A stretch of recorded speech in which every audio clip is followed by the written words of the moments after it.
Lagging so hard, everything seems so laggy. I'm not even going to get too attached to this attempt at broadcast until I can see the stream and figure out just how much lagging I am doing. There you go. In the meantime, gonna update my deck lists for a second and try some new things, because that's fun. So I'm gonna dork around here in a minute, then I'll check the stream and make sure it's not lagging. Then I'll get into the playing of the games. Those of you who really want to follow along with my deck builds, I'm sure some of you exist because you guys message me reasonably often to ask me exactly what my build looks like this week. And I change it all the time, so that can be hard to follow along if you, for some reason, feel the need to try exactly what I'm trying at the same time. Then you can watch this segment, and maybe you'll see what I'm up to. So that's fine. So I play more on iOS than I do on Xbox. I know I probably said that, and people have watched me, heard me say it a few bajillion times. Probably sick of it, but bears repeating in case you haven't seen me before. So what I have to do is go sync up my lists to my more successful iOS lists.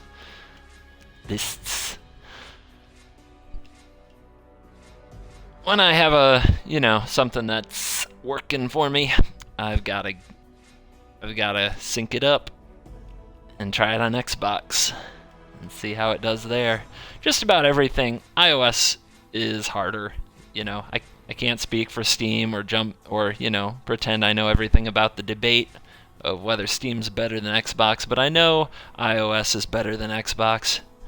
It's pretty competitive. It's a pretty tough place to play, and especially in the evenings while I think we're all on our couch pretending to enjoy whatever our spouse is watching on television, playing some Magic on our iPad. That's when it gets pretty competitive, and a lot of the decks you play against are really good, and a lot of the people you play against are really good. That's where it's at, if you ask me. And maybe Steam is of similar qualities that way, because as much as I like the iOS meta, it is a distracted meta. People will up and leave or stall for no reason because iOS is portable, and who knows what they're doing. Maybe they just started a game while they were in the bathroom. You wouldn't know. Dun, dun, dun, dun, dun. And I guess I need some of that Nissa's renewal as well. Let's see, This seems like a little thing that might require some explanation, but yeah, the swamp over the island, because multiple times now I've stolen a shambling vent with an Oblivion Sower, and I really, really have this deep urge to fire up my opponent's shambling vent after stealing it with an Oblivion Sower and attack them. And the life gain is bigger impact than firing up, say, a Lumbering Falls. Kind of the evolution of the ramp deck there. Also, if you are on Twitch throwing comments at me, I don't have my comments open. I will very soon. But right now I'm doing some updates. So my iPhone has the Duels app open, and it doesn't have the comments open. So hello to anybody out there watching, if anybody's out there watching. And I will be along in a minute, in just a short little period of time, to chat with you guys and play some Magic. And what else? 1, 2, 3. Did I go to 2 over here? I might have. Yeah, I guess I did. I tried it without the blister pods or the carrier thralls, and I ended up missing carrier thralls and not blister pods. So we're gonna try putting those thralls back in there. It's worked well on the other platform.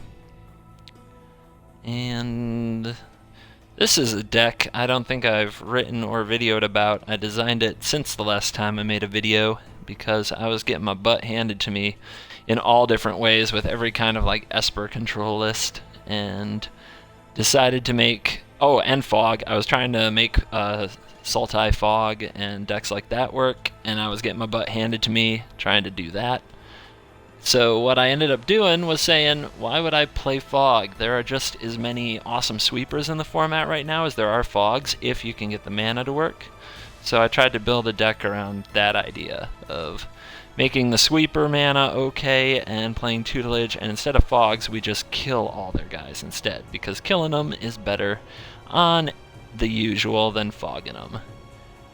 And I think our mana base is still like this, and that's a 1, 1, 2, 1, 2, 2 Smoldering Marsh, there it is. Mana base is pretty funky. Obviously, when you're trying to get 4 colors correct without green, you have to be a little creative. And yeah, if you see that down in the corner, that's right, 27 land, because we can't lose to Acid Moss, and we can't lose to just getting stuck with the wrong lands. We have to have the right lands. From there, we have a lot of ways to deal with the extra land. We can pitch it to Epiphany, we can pitch it to Brilliant Spectrum, we can pitch it to Tutelage, so flooding out isn't that big of a deal, but we gotta hit all the land drops to get there. It's actually a surprisingly fun and pretty cool deck, and we'll probably take that for a spin here in a minute. Alright, let me also, where am I at with Esper? Still working my Esper out. I just haven't been able to make it work. I've decided that the win condition I need in my Esper builds is I need Sphinx's Tutelage. Because Tutelage is hard to interact with. It puts the opponent on a clock that they have to have the enchantment removal to get rid of, and if they don't, you can, you know, just win the game. It gives the deck a god draw that is hard to interact with, where you just go double Tutelage and thanks for coming. So I have to have that element where if the opponent's like casting multiple Acid Moss on me and ruining my ability to interact, I have to be able to go like double Tutelage in response and just mill them out anyway. I have to have some kind of a god draw against these control decks that can win the game. And I think that most Esper decks right now are just genuinely lacking that. I also have found that Disperse is surprisingly good in these decks, because no matter how good you try to make your counterspell suite, something does sneak through, and having a Disperse to bounce it, it's worked, especially with Tutelage in the deck now, because your opponent is on a clock. It is a slow, grindy clock, but it is a clock that they have to respond to, and Disperse can make their life pretty hard. The black is really down to a splash, but the cards that are splashed are pretty necessary. 23, 5, yep, that's right. So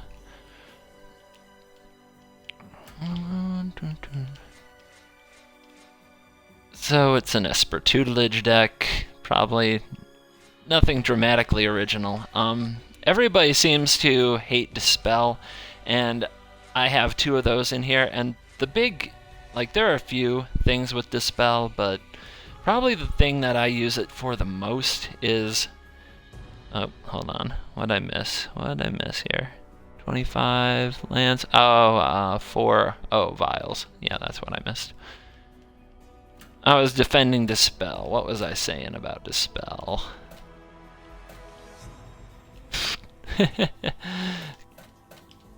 Well, the thing that I end up using it the most for is against red aggro, when I need to gain life with my Shambling Vent, and I know they have Fiery Impulse, because I have no targets for Fiery Impulse in my deck, so if they have it, they're just holding in their hand waiting for me to use Shambling Vent. And if I have Dispel, I can protect it. And the other big use for Dispel that makes a huge difference is when you're facing a deck with counter spells, and you wait till turn 4, you cast your Tutelage, they cast their Scatter to the Winds or Spell Shrivel, and then you Dispel it. And then, like, that right there on turn 4 against another control deck is like winning the game. It's the frickin' lottery. And I wouldn't talk about it if I hadn't done it more than once. So it's not a 0 factor. It matters. And just a reminder, I can't see any comments in chat right now, but I will be jumping in there in a second. I gotta finish putting my decks together, and then I'll jump into chat, and you guys can get all at me with whatever you think. I got one more to build, and it's inspired by the PP Squeeps Jeskai tokens list, and I keep track of like how decks do in the tournament. In the tournaments that are going on in Magic Duels right now, organized on NGA. So it's got stats from I've got a spreadsheet that has all the stats from the iOS tournament and all the stats from the Xbox tournament and the Steam Showdown and the Xbox Double Elim tournament that's going on, and it kind of combines them into one. So it shows the results from basically competitive duels matches. And it's actually amazing how few decks have really good records in competitive duels matches. They really tend to stick together in the 50% ratio, 50% range for the most part. Most decks are just about 50-50, and with a few decks that stand out. And one of those that stands out is that Jeskai tokens, PP Squeep's crazy Jeskai tokens list from the hockey, is still sitting at like 61%, which, believe it or not, is significantly higher than several accepted good decks. And I realize nobody else is going to play that deck. Like, nobody else seems to like it whatsoever, even in the least. And if nobody plays it, it's going to sit there at 61% on that list forever, and nobody's ever going to test it, and they're just going to dismiss it. But what if it's actually good? So I've been trying to take the shell and build it a little more into something I can get behind, which has been hard. It's got a lot of things going for it and a few numbers that I just can't get into. And, you know, I'm sure PP would defend the stuff in his deck, otherwise he wouldn't have played it. But for me, it's got a bunch of cards that don't do the job. And so this is a version that I'm trying, which is very token-tastic, and I think it solves some of the mana issues. I think it's a pretty good take on it, but I want to test it, and I just want to see how much more there is in like this crazy Jeskai tokens deck that people, you know, it's not that they just don't know. Like, nobody plays this deck. Nowhere. I see it nowhere.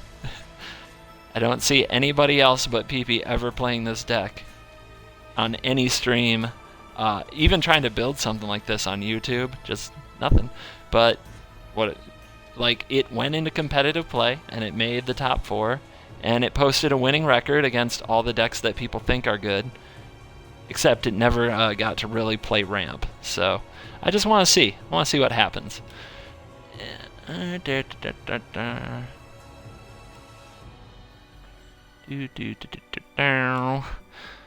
almost out of here, guys. I'm almost out of this part, and then I'm going to check and see if the stream is lagging or not, and then I'm going to jump into the Twitch chat with you guys so I'll be able to see if and what you're saying. And we'll get into some gameplays, and it'll be fun. So, gonna pause for a second over here and check out the Twitch chat.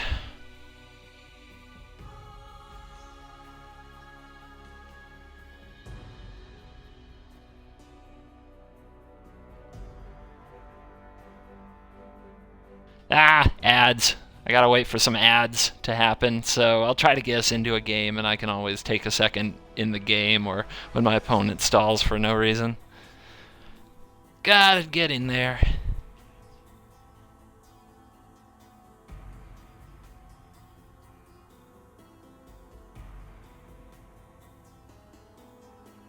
Well, I don't see any lag on the stream just yet, so that's good news.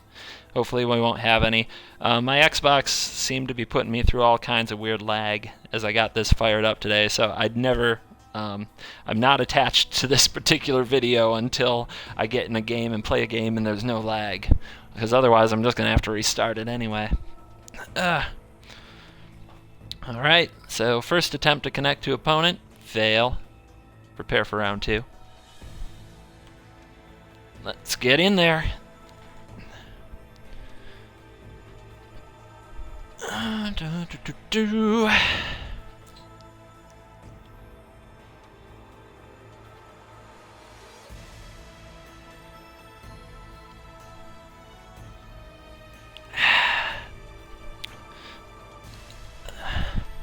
It's a new day. It's of course a new week. It's Monday. That's usually the start of the work week around here, and this is my favorite kind of work. But I'm also not drinking Mountain Dew. I'm trying to drink flavored water. And what I miss about Mountain Dew isn't really the caffeine. And it isn't, it's mostly the sugar and the taste, because I can't stand the flavor of water. So I'm trying these fruit flavored waters to see if that'll do me any good. This person looks like they're going to throw goblins and things at my face, which I don't know. I don't know how my deck's going to do against that. I've never tried to play Jeskai tokens-ish against red, so I'll add that to things I don't know. I know that hand was bad. That's something I do know. This could run into mana trouble, but I think we keep it. And boom, goblins. Ba-da-bow. We in trouble. Hopefully they're Aura Goblins, because that makes Disperse look really good.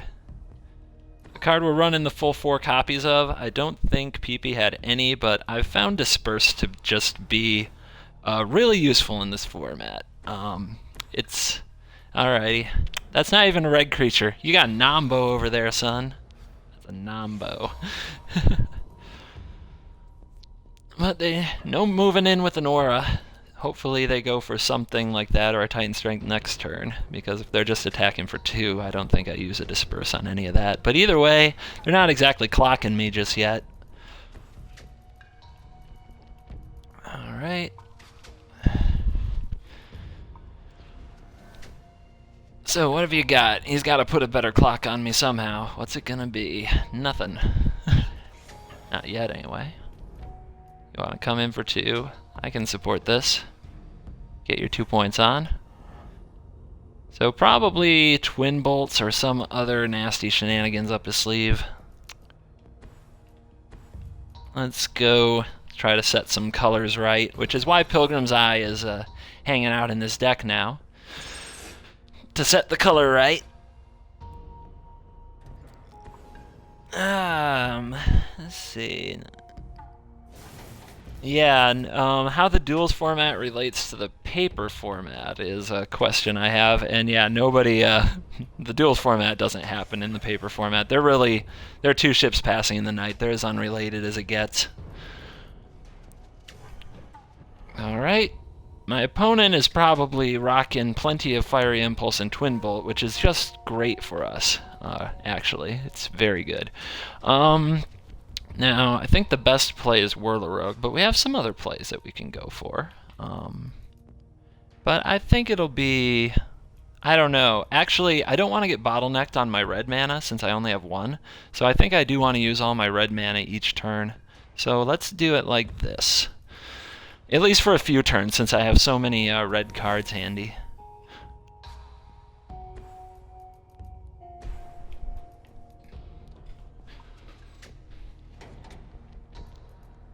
Yep.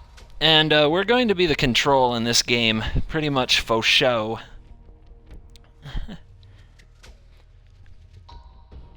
And if we're going to play control, we just want to trade resources as much as we can, and we want to flood the board as much as we can.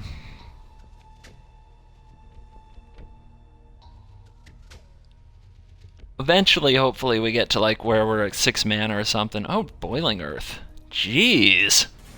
There's something I don't see every day. It's happened to me a couple times, but that's a pretty, that's saucy.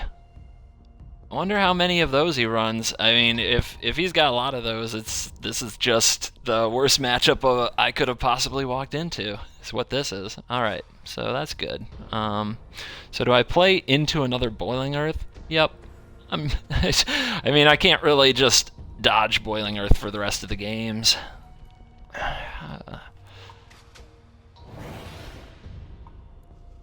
And I am gonna hold the Thopter back in case he has Twin Bolt. I know it's a missed damage if he has Boiling Earth or if he doesn't have a Twin Bolt, but at this point I just need to try to minimize the damage I'm taking. He's got 6 mountains. That seems like a lot for red aggro, but he is not a traditional red aggro. There have been no auras, and now I'm getting Traitorous Instinct? Okay.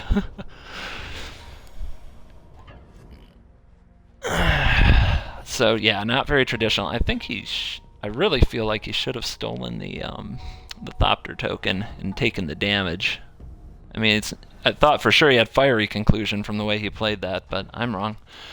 I want one more land so that I can play Rogue with Disperse Up, and I can play Pilgrim's Eye with Disperse Up if I do that. So I got white, white, red, red, blue, blue, blue. So I need a red or a white. And if I'm thinking about my deck, I think that it's gotta be the white, because then I don't have to tap my red, so I can do reds and whites in the same turn. Yep, that's what it'll be.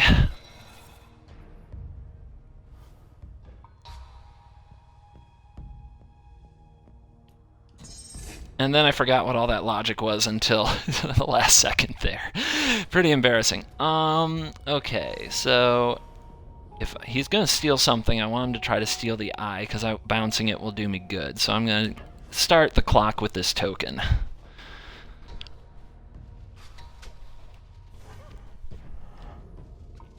At this point we're at 12, and he may have some trouble pushing us from here, so we're doing okay. Touch of the Void. Touch of the Void targets Engineer. We'll disperse that.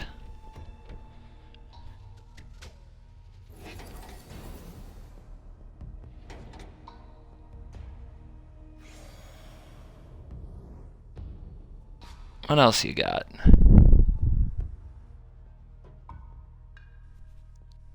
Deciding if it's time to trade off his 1/1s.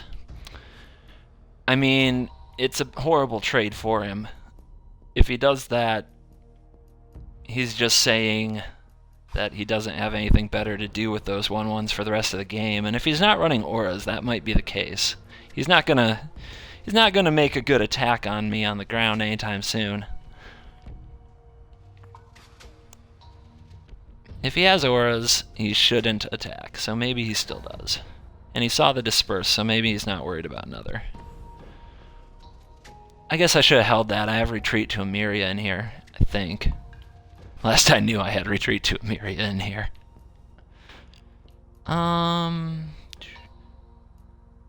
He knows about this, so I'm just gonna play this one for now.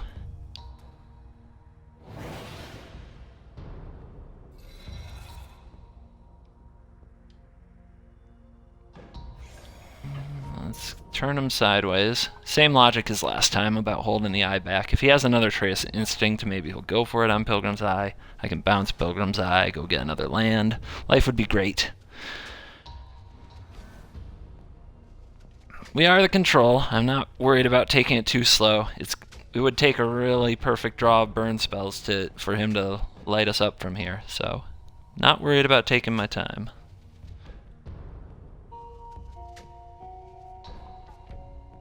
So what else could he do? Traitor's Instinct, targeting. Yep, that's about the way I drew it up. Boom. I get another land for my troubles. Hallelujah. Look at that Pilgrim's Eye doing all that work. But now with Disperse Shenanigans over with, we can move in with Rogue as well. We're going to go ahead and hold some land. Retreat to Emeria should still be in the deck. Last I checked it was.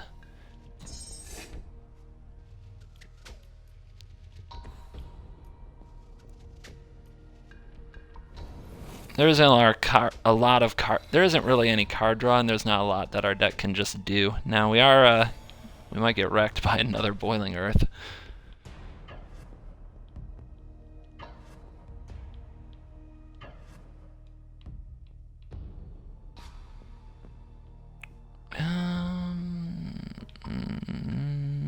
Yeah.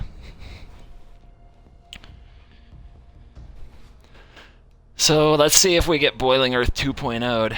The deck is already, he knows about this, so let's just play it. I know I still got one back for the Emeria retreat if I draw it, but our opponent loves the kind of fringe cards, the Touch of the Void, the Traitorous Instinct, and the Boiling Earth. You know, not your typical red aggro, fair.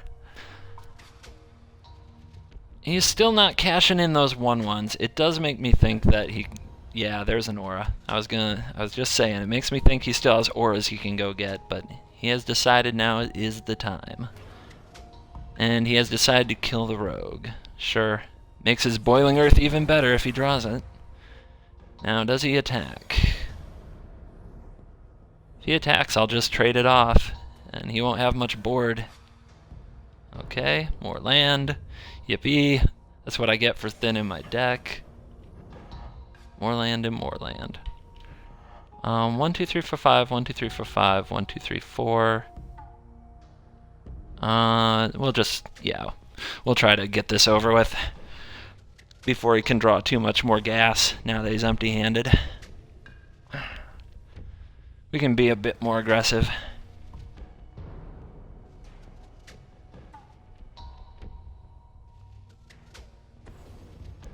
Draws another Inferno Fist, okay. Still can't really attack with it.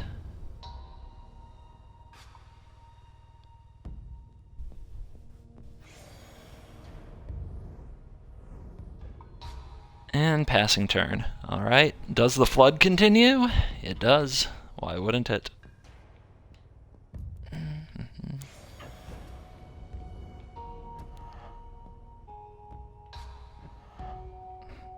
Again, let's just try to put him against the wall here. It'll take a pretty special last turn. He has 6 damage on the table if he can get his mirrors dead, and if he can sack his Inferno Fist on me. So he needs to draw a way to deal another 6, of which I do not know of one in the game for red, and that's at least not from that board state, not from that position. Firecraft is just 4. Maybe Rolling Thunder, dealing 1 to each mirror and more to me? No, that wouldn't even do it. Alright, so it looks like, yeah, tokens does the tokens thing. Oh my lord. I mean, there we are, powering through a pretty intense flood as well. Gotta attack with 4 because he's got the fist. But that'll do it. 1 game down. Against a red deck that did run Boiling Earth on us, which is not something that I really expect to happen often and is pretty rough. 2 mana, 1-sided sweeper on your tokens deck. But we didn't bow down to it. We persevered.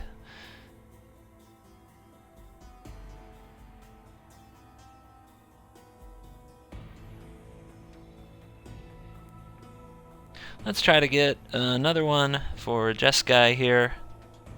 So far, so good. Extreme Mana Flood in the face of red aggro and pulling it off. They drew more lands than they needed as well, like 6 or 7, but we drew I think we drew 10 and we pilgrimized 2 for 12 total lands in that game. What a time for a Molten Vortex.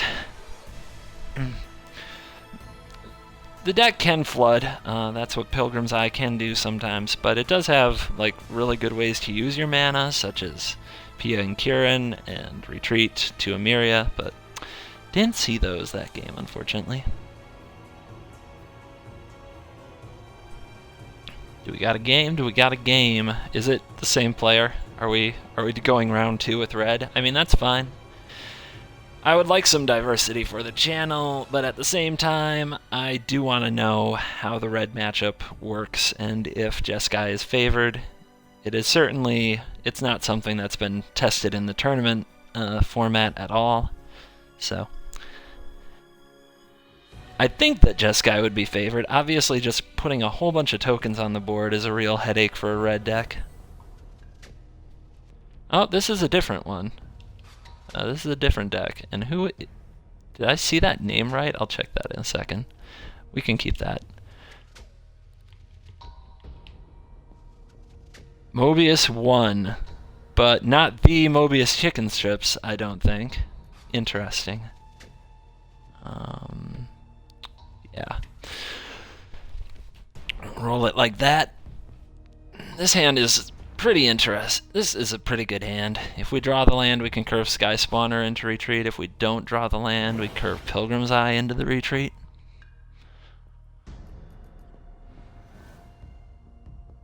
Okay, we'll set this up for now. Looking alright. Let's see if our opponent wants to get their aura. If they are the type to throw auras on their guy. Nope, not yet.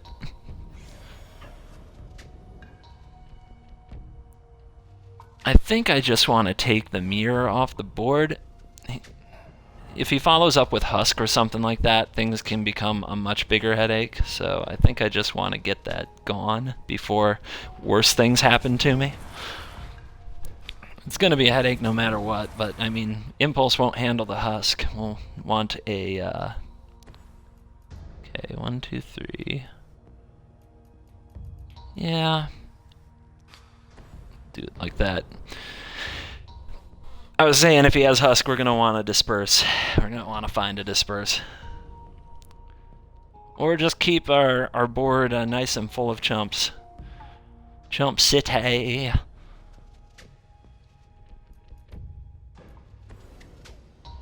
Fiery Impulse on the spawner, sure.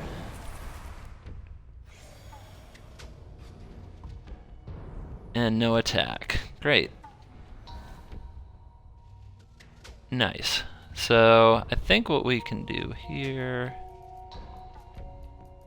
We have a choice. We can play this and play that. Our opponent is missing land drops, and they're unlikely to have a way to interact with retreat, so I definitely want retreat down this turn. If I play this off the Scion, I can make 2 dudes right now with the Evolving Wilds. But if I keep my Scion and he's not attacking it, then I would like to still have my Scion later. So I think without much pressure being on us, we can take our time and play it like so. Don't want to trade my Scion or try to sneak a point through. My opponent may not have blocked, but I still don't want to risk it. Because they're all gonna get tactical later. So more creatures on the board. That's a good idea. I've got a question. Any chance you might play a viewer's deck or consider testing in the future? It depends on the deck. Depends on the deck. Not so much on the viewer, although some people I know better than others. But definitely, it's about the deck.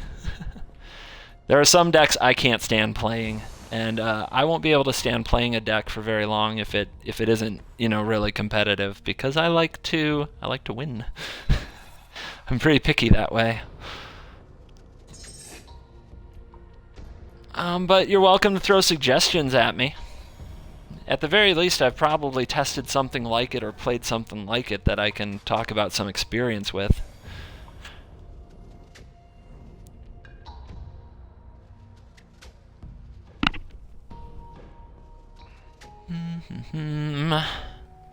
Passing, not attacking.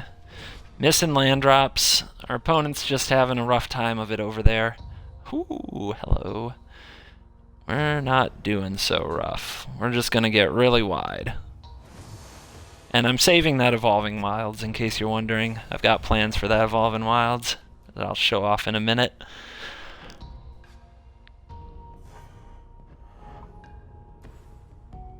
Alright. Get really wide. So, unless our opponent has some dramatics here, you're about to see a pretty big ending. Yeah, you want to attack, that's fine, I'll take it. Okay.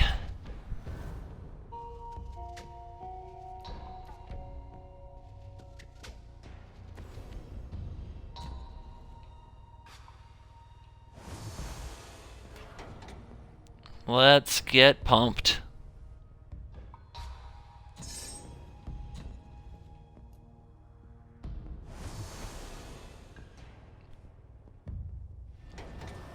Ki. That's how that's supposed to go. Such fun.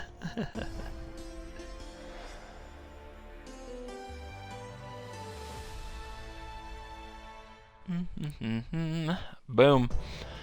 Alright, let's get one more with the Just Guy deck now that we've shown how to put the opponent to -17 in one attack step.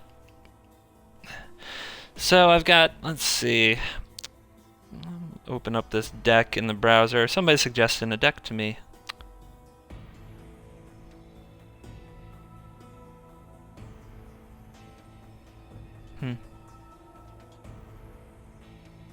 I haven't played anything quite like it before, so maybe we'll get a game in with it here.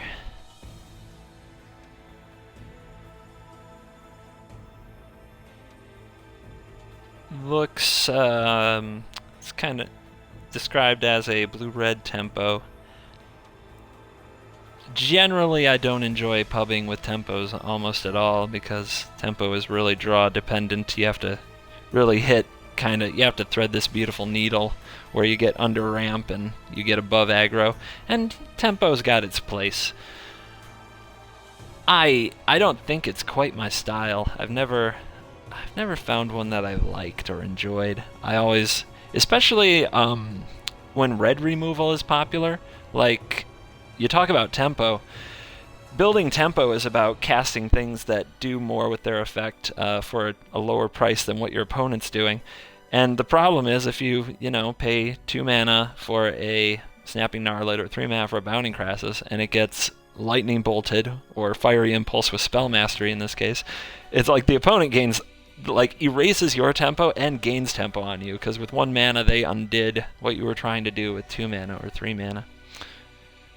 This deck looks a little harder to interact with. I know you guys can't see the deck that I'm looking at, but kind of like some of the highlights. We got Anchor to the Ether, we've got the Prowess creatures, Clutch of Currents, Telling Time, blue-red tempo of some kind. The Stonewaker, I wonder how that works out. I haven't really found a deck that I want the Stonewaker in yet, but that doesn't mean it doesn't exist. It's an interesting build. I would wonder, I would ask questions like, what advantage does it have on Thopters? What makes it better than a Thopters deck? That would be one of the first things that I'd ask. I have trouble building anything in blue-red without considering whether or not it has an advantage over Thopters, because Thopters are consistent and omnipresent. And if you're going to do something in those colors, it's a good idea to try to do the right thing. Now, what kind of headaches could this give to ramp? I guess the 2 Scatter the Winds could be a big deal. But let's see. The 1/3s can be hard to interact with, like Jessian Thief. Just interesting. Maybe we try that out.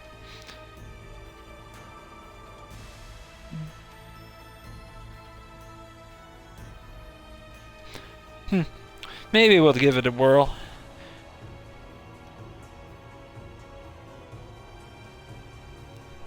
One card that I see in those tempo lists pretty often that I never get excited about when I see it in the list, but when they play it on me, always seems to have a big impact, is Infectious Bloodlust. I'll think that I have everything under control. I'll think everything's going fine, and then they'll, like, with 5 mana, they'll play Jessian Thief and Infectious Bloodlust, and they crack me that's 4 damage, and they get to draw a card, and if I kill it, they just get another Bloodlust and do it again. That's such a pain. That is one of the, is it prowess kind of things that drives me nuts. Now, I know there are also cards in the Gatewatch expansion that could make a deck like that more interesting. Ugh. We are up against the stack.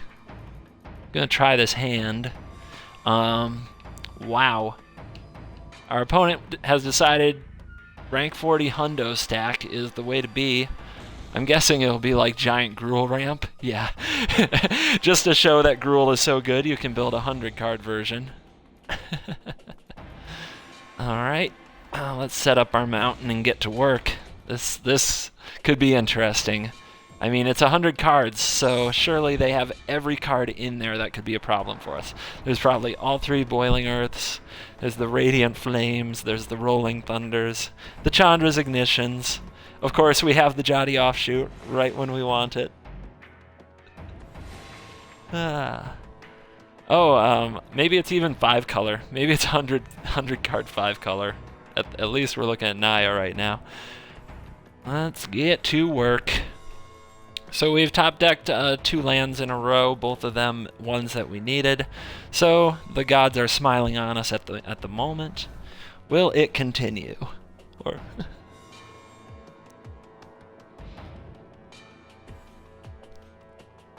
all right, curving out. Let's see if it hits if he hits the land drop here. Our opponent living the dream right now. Hitting the 1-drop, hitting well, I guess that's a turn 3, but you know what I'm saying. All right, let's get to work, because this shit got to end. So that's one of the cool things about Dragon Fodder and Spell Mastery and Fiery Impulse. We gotta get that Jotty out of the way before he gains too much more life and get some damage through.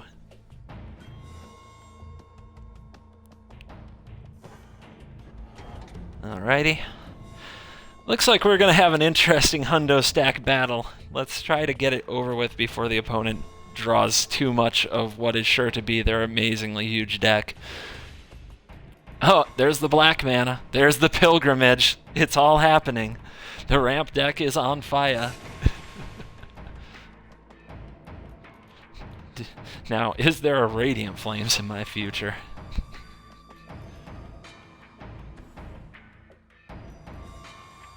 Alright, do I want to just keep trading off my tokens? No, I want to save them for the big attack. Because at this point, I don't have to trade any if I just draw land. Although I'm sure the opponent will have the Reclamation Sage ready to go. In fact, they probably won't even do that. They'll have the Feldar Cub this turn, so that my retreat never does anything cool. 6 mana. No bomb diggity yet. Let's see it. Oh yeah, there we go. Let's get to work, everybody. This is what the deck does that few other decks can. Thopters can make a bunch of tokens, but it's not as good at pumping them. Not as good at pumping the tokens up. And that's what we're gonna do. Now, we know he has fog. We've already accepted this, so let's just force the fog out of him. It's a strategic play that we're making right now to force him to cast his fog. Oh.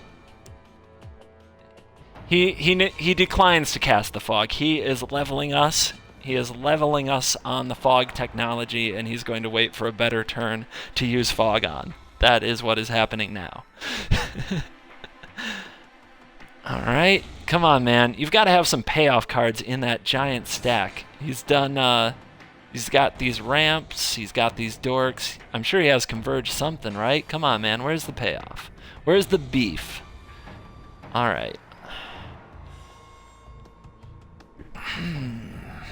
Would have loved a land to kind of cinch this up. 1, 2, 3, 4. Block, block. 1, 2, 3, 4.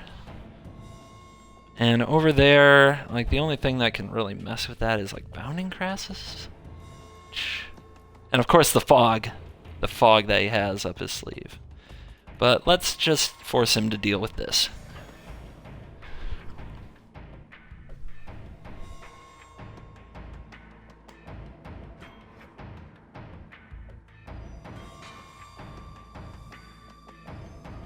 Okay. Takes the 4. I mean, I guess he's gonna die with that fog in his hand. That or I'm getting set up. Oh, what is it gonna be? What's he got? What's he got? It must be a setup of some kind here. What's it gonna be? Oh, it's the concession. I gotta say, I was unimpressed by the rank 40-100 card stack.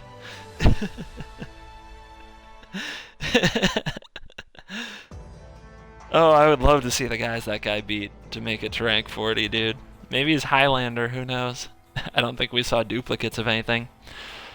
That's the Jeskai deck. I've got some other decks I want to play, but I'm also feeling I'm in a giving mood today.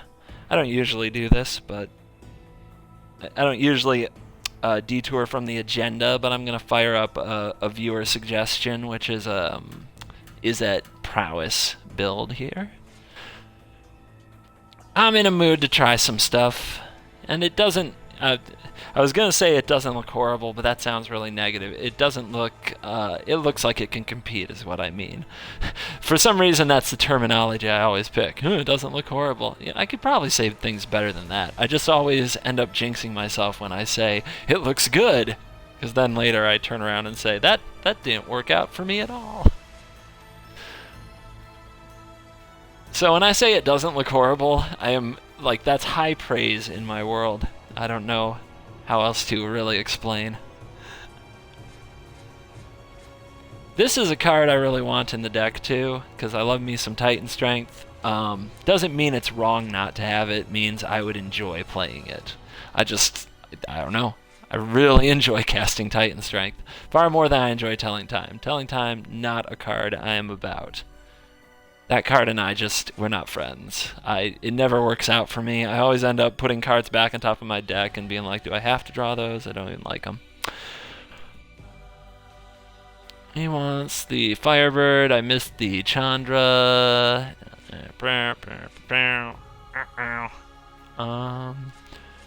Those guys. Okay. And we've got a pretty base. And by that I don't mean standard, the format. I mean standard as in what you'd expect it to be. No spice. A complete lack of spice. It is a bland mana base. That doesn't make it wrong. It just means that we didn't decide to try the One of Rogue's Passage or any other such shenanigans today. Not today. One thing that I've been doing lately is I run, like, instead of 4-gate 2 falls, I'll do like 2 gates and 2 wilds. And the reason behind that is if you have a hand with 2 Izzet Guild gates and 1 Sulfur falls, then all your lands enter the, like, your land, or 2 gates and 1 falls, then your lands all enter the battlefield tapped. But if if you have 1 wild in 1 gate, you can play the gate, play the wild, and then your falls will enter untapped. And I've just had that happen. It seems like such a small thing, but it's happened to me enough times that I was eventually like, there's no reason not to run a mix. Alright, so we're going to try this out. Another card I really want in here is Brutal Expulsion. That Brutal Expulsion is a tempo card, like 100% a tempo card. So you would think that you'd want it in your tempo deck. So that's another thing that kind of jumps out to me right away. I'll give this deck a formal name and a formal avatar if I decide I like it. For now, it is Deck of Jace in the Wasteland. It is unclaimed and unloved. It's here on a trial basis, and we'll see if we have fun.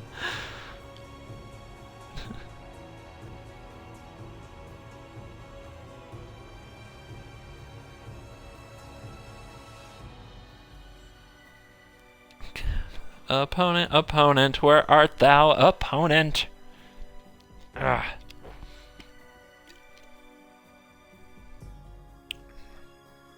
Yeah, I'm by no means an expert on this deck or this archetype.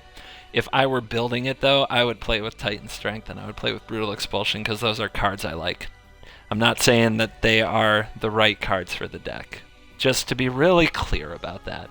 It's not me making the this is right, this is wrong judgment. It's me saying I like those cards, which you don't get me to say every day because I'm a Spike and I only like winning. But I really like Titan Strength and Brutal Expulsion. And I want those cards to have good homes. Brutal Expulsion especially. You don't see that card very often. That card doesn't get love. But every time my opponent passes with like 4 mana open, including a red and a blue, I'm like, I know what you're going to do. I'm about to get brutally expelled. Is that a word? That's not a word. Me and my English. Alright, Izzy Prowess. Deck here on loan from viewer SIW. I guess I wonder if it just goes by SIW, if it's initials, or if his name is Siu. Siu. Siwa. I don't know.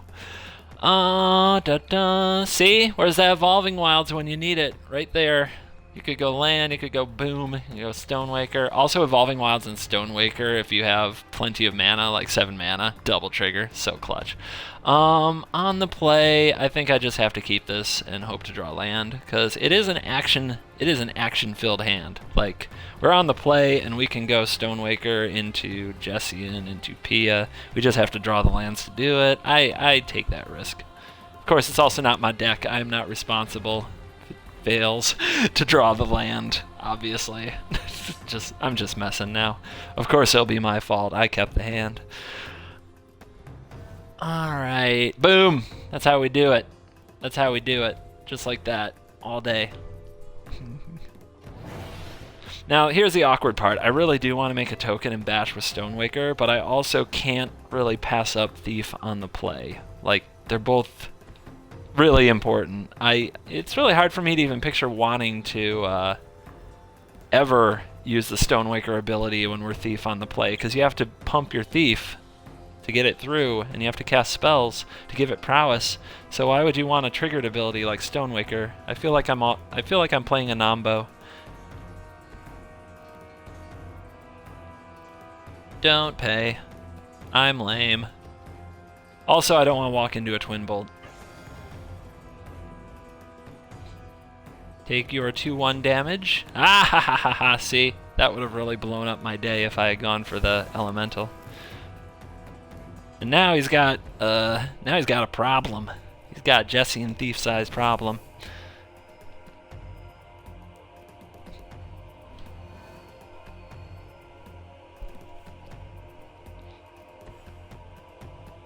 Now, what could this have been that would do a lot better? What's another 2-drop that we could have fit into these colors? See, that's the other problem. We don't have what I would call a ton of great options for the slot. We've got all the prowess guys we could have are already in the deck.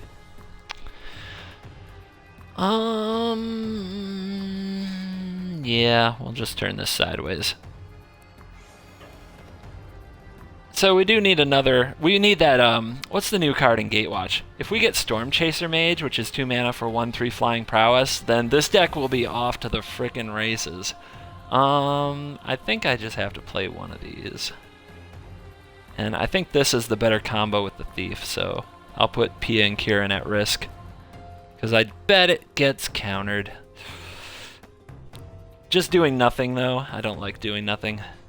It's not my style. Okay, yeah, horribly awry. Makes sense. Let's see if he's got Touch of the Void or something to deal with the Thief. Yeah, Dragon Fodder and Welkin Turn are both a lot worse, in my opinion, than the Stonewaker, so I'm not running either of those. We need the Storm Chaser Mage. Once we have that, that'll be gravy. We'll be ready to roll. All right, land drop, land drop, land drop. Get in there, Thiefy.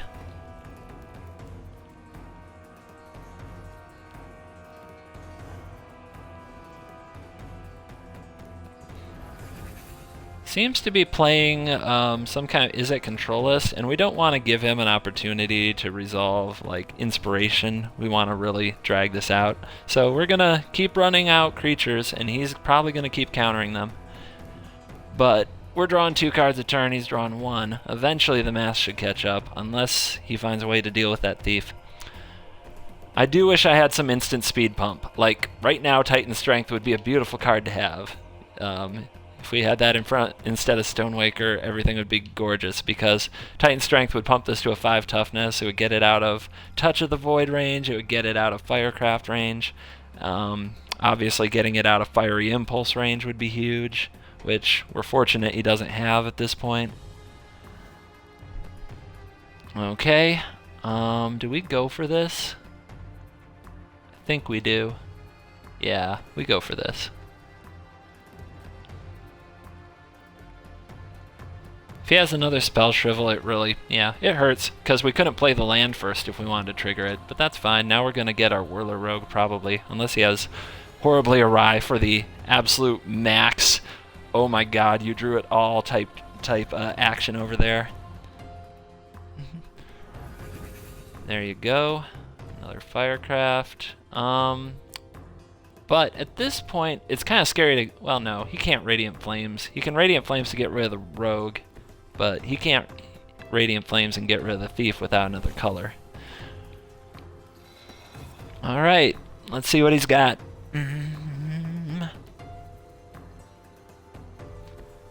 I have trouble picturing Horribly Awry in this deck, although I have seen that played against me. An Infiltrator. Okie dokie. Not what I expected. And an Aggregate. Okay then. So there are creatures in your deck. That 5 toughness is going to be a thorn in my side. But not yet. It's really... I don't know if I need to Firecraft an Infiltrator. Let's just get my card and try to figure out what our next play is going to be. Actually, no. 1, 2, 3, 4. Nope, I don't have enough red mana. If I had enough red mana to cast both Firecrafts, I'd considering trying like attacking with kill the Infiltrator, attack with Rogue and Thief. If he blocks the Thief or the Rogue, then Firecraft also kills the Aggregate. But not enough mana for that. Majoring Bully will be on a suicide mission. But we know he hasn't had Radiant Flames yet.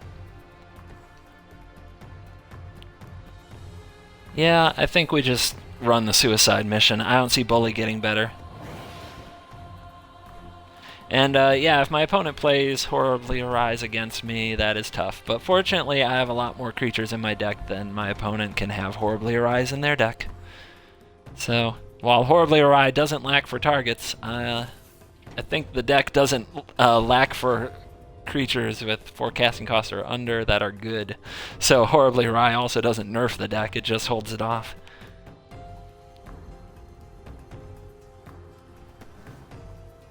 Dun, dun.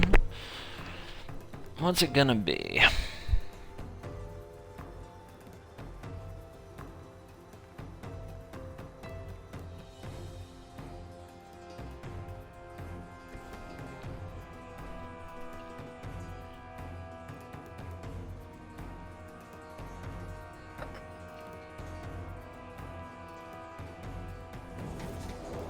Great.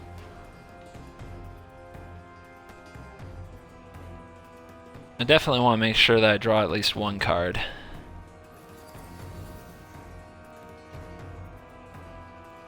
Probably gonna lose my Bully to a double block. And if I want, but if he double blocks, I get to draw a card, and I think I'll save my Rogue because obviously I'd love more. I'd love more unblockability in the future. Yeah, there we go. So he's gonna save his drone. That's interesting. Maybe he's hoping he can get Majoring Bully to suicide next turn. And I guess I'll leave up the Scatter because my board is so far ahead at this point that pretty much countering his top decks is brutal. We definitely found a board where we got well enough ahead, and now we just want things that continue to further that being ahead type feeling.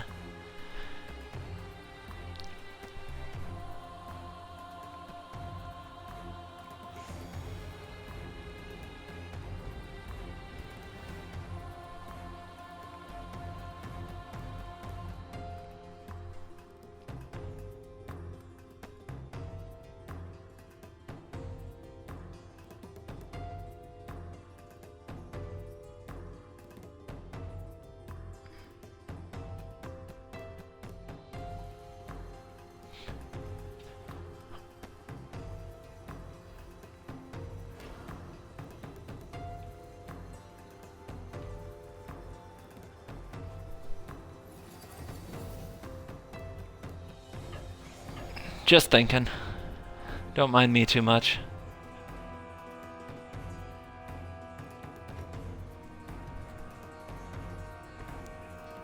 Hey, I've been talking about you.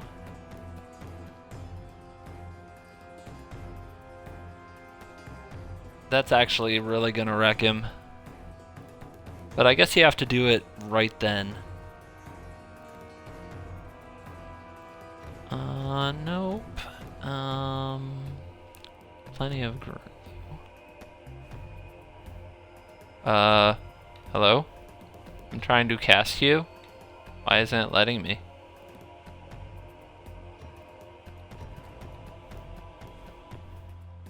This is interesting. You guys ever seen this?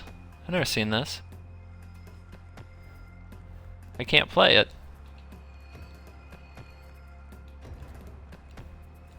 I can't cast this spell. I have never seen this before, ever. Is there something I'm missing?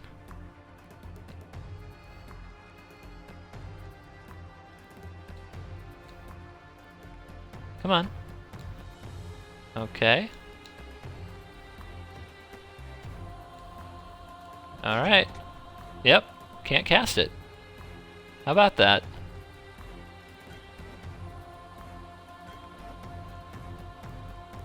There's something you don't see every day, everybody.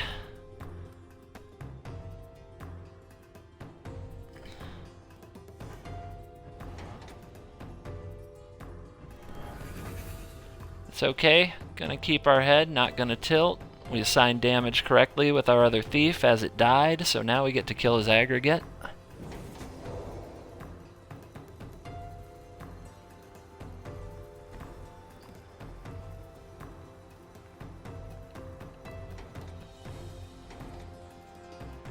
Definitely would love to cast some of those exquisite firecrafts in the graveyard, so let's get Jace out here. Hopefully we'll get to cast the Scatter the Winds if they try more shenanigans. Alright. Love to draw one of those fiery impulses that I know are somewhere in here. That'll do. That will do.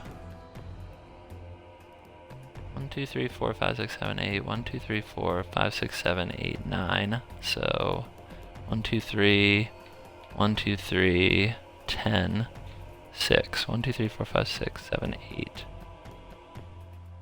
Okay, so we don't need that. Might have seemed excessive, but I got my idea of what's gonna happen this turn.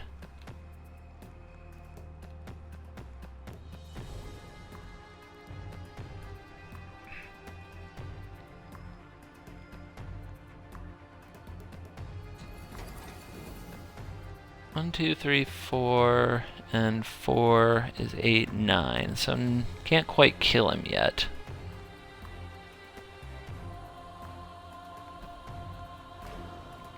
Close, but no cigar.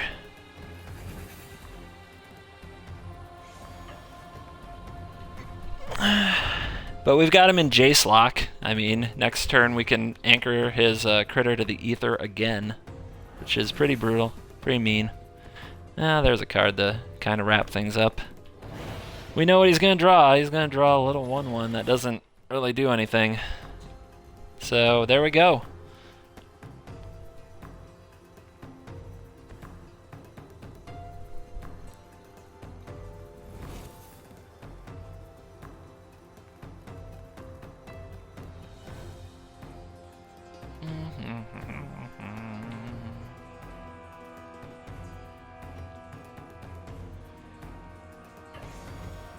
No need to be a drama king about it.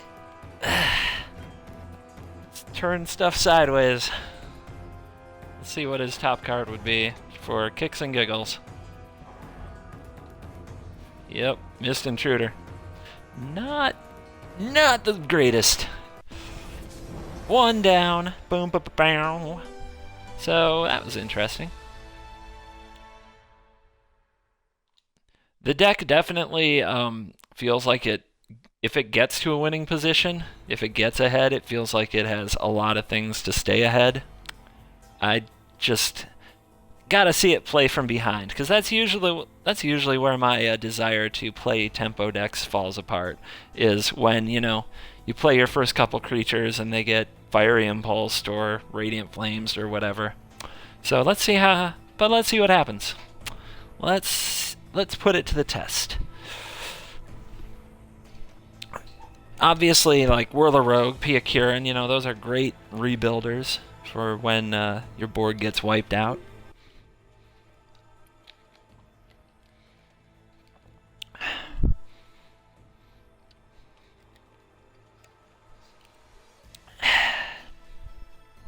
Okay, it's going to be a Jason the Wasteland face-off. Our Jason the Wasteland versus your Jason the Wasteland. Although I still think that's the dude from Assassin's Creed. I don't even play that game. I just know what the dude looks like because I watch a lot of Twitch and they show me a lot of trailers. So I know a lot about video games without ever playing those video games. Well, we got a 40 on 40. Not every day I get one of those playing on Xbox. Actually, it does happen every day. It's not every video I get one. It just seems like whenever I turn on the video, things get ugly. End up playing a lot of 1 and 2 ranks. But we got one for you today. Let's see what happens. What is the rank 40 metagame on XB1 looking like? And don't embarrass me. You're representing all of Xbox One over there.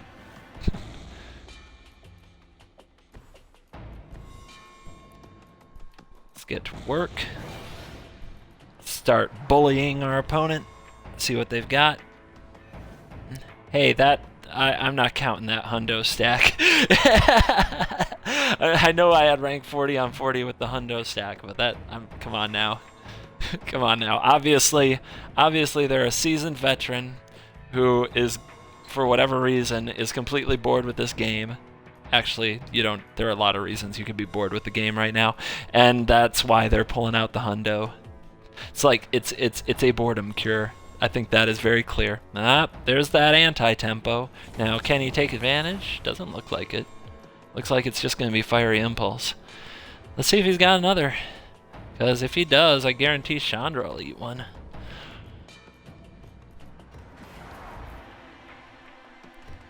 Feels like a Thopter curve without the dorky artifacts on turn 2 and turn 3. Instead, we've got Mage Ring and Chandra.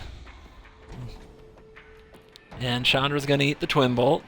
Alright, so we're up against Red Control, I guess.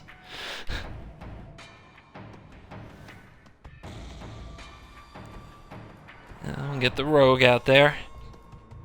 I'd rather that Pia Kirin survive since we're likely to face other small creatures that we can hit with the sack ability on Ma and Dad.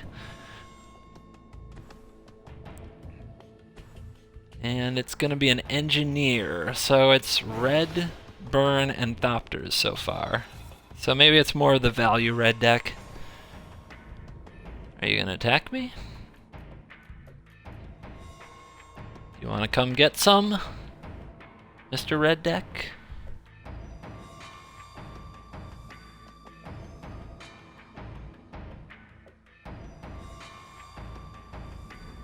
Nope. Interesting. So he's already playing defense.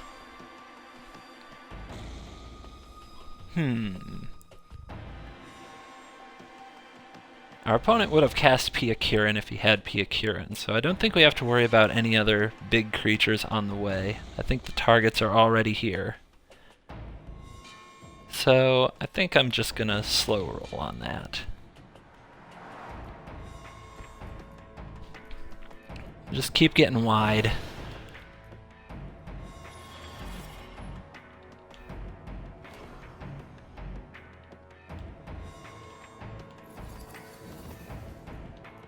And we'll give up an attack step and see if he wants to really move in. And by that I mean I'll give him a good attack step where I'd have a lot of shields down, but he's just going to trade off against one of the Thopters. So, this is interesting. T-shirts in chat saying hello, so of course you say hello, I will say hello to you. It's good old Midwest manners. T-shirt would understand, he's from Michigan. Hello, T-shirt. Goblin Piker, rank 40. Oh. just when I thought we were getting somewhere. Just when I thought we were gonna make some progress. Oh, shoot. Let's turn the 1/1 sideways. Freaking Goblin Piker, everybody. I wonder if he does play the Stonewalker. I wonder if he knows there are better cards. You know, Stonewalker is really just a Goblin Piker with upside, unless, of course, you are true to your Goblins theme, as any Goblins player does understand. You don't just play a non-Goblin and expect to get away with it. Wow. I don't know if that's ever even been cast against me. Okay. Flaring Flamekin. Good to see you.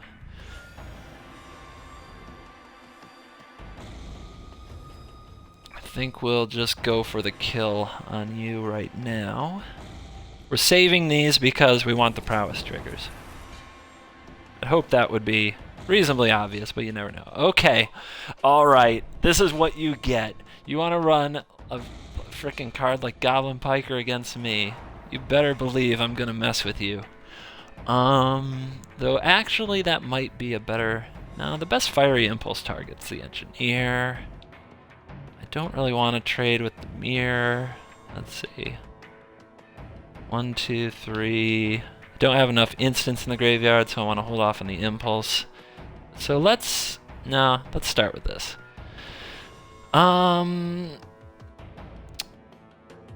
Yeah, I think we can do bye-bye to that.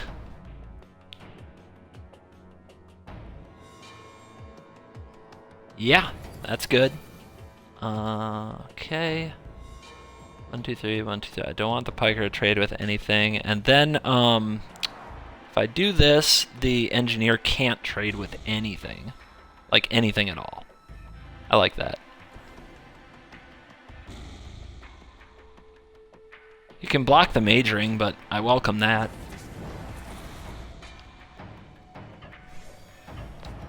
Alright. Let's turn him sideways. He's gonna chump and bully. We're gonna draw another Anchor to the Aether, which is gonna keep us really far ahead.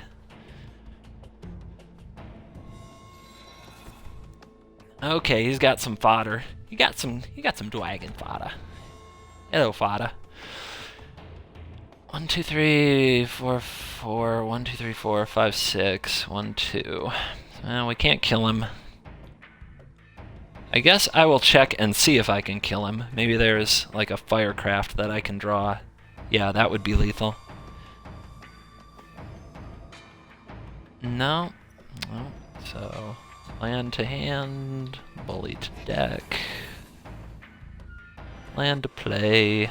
Yeah, see ya, buddy. I don't blame you.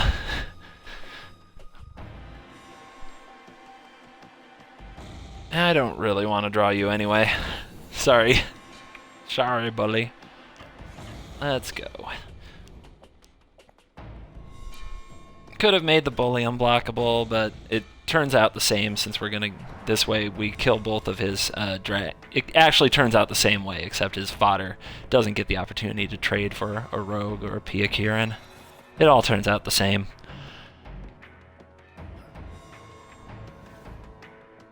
Alrighty, Firebird. Just the gravy at this point.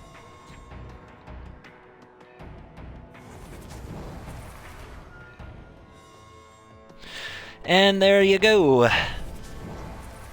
Another one biting the Prowess Dust. Prowess doing just fine so far.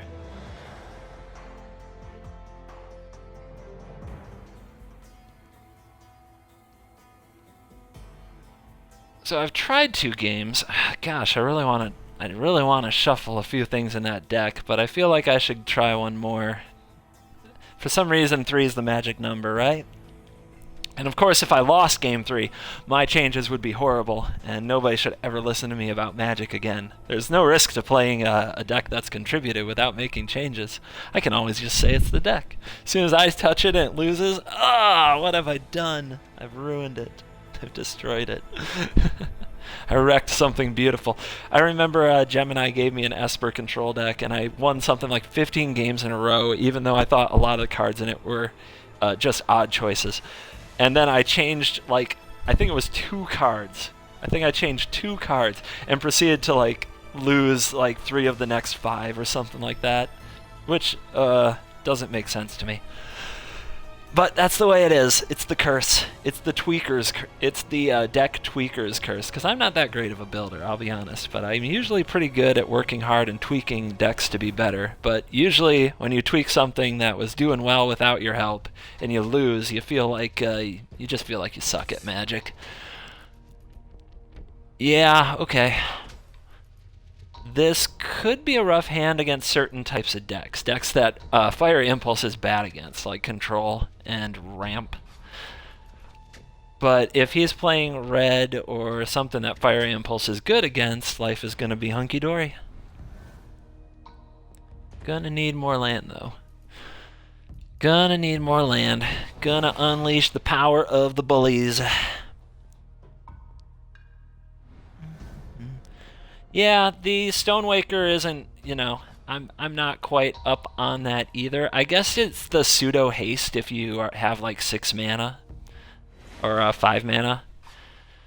That's one, you know, that's just one argument. The kind of reusable trample damage, it does attack for more on turn 3 if you don't have more action going on.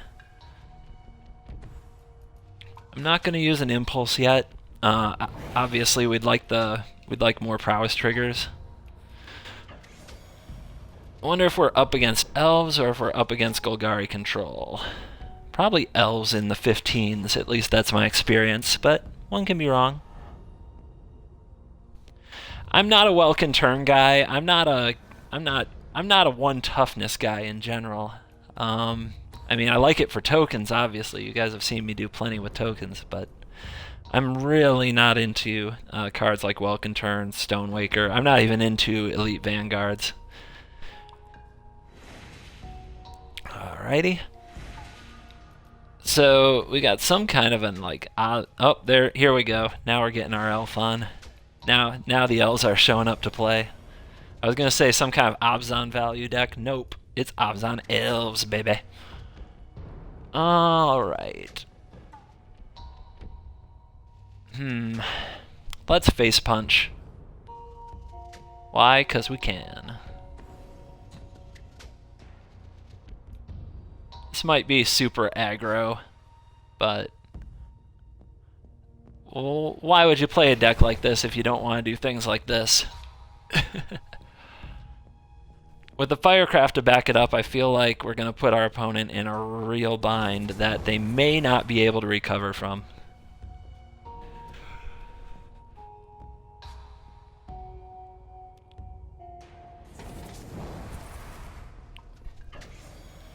Bam.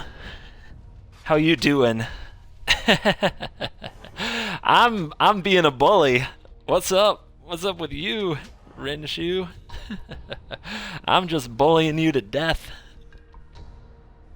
I am Cobra Kai. Look at these bullies getting their bullying on. P.I.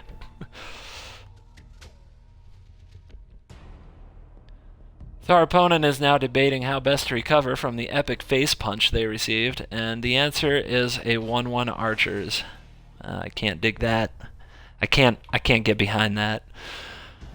So I think my play is not to cast this and just to attack if he takes it, because I think he might be planning to take this and then make his archers big next turn and go into chump mode. If he takes it, he just dies. So let's give him the opportunity to kill himself.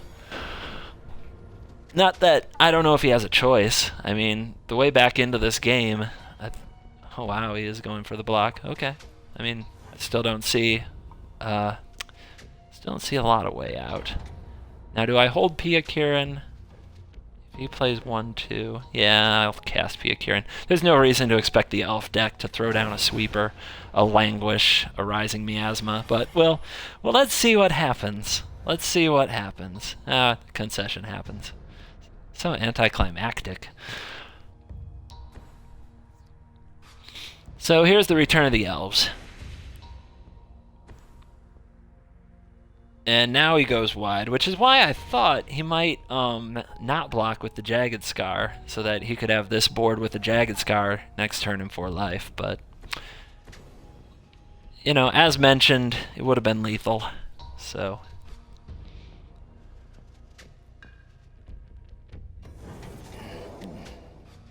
damned if you do, damned if you don't. So we're going to take 3 games down with this Prowess deck. Pretty easily. We weren't really sweating. I don't think at any point in those games. Pretty easy curb stomping applied. I would love to get kind of I'd love to go up against Ramp.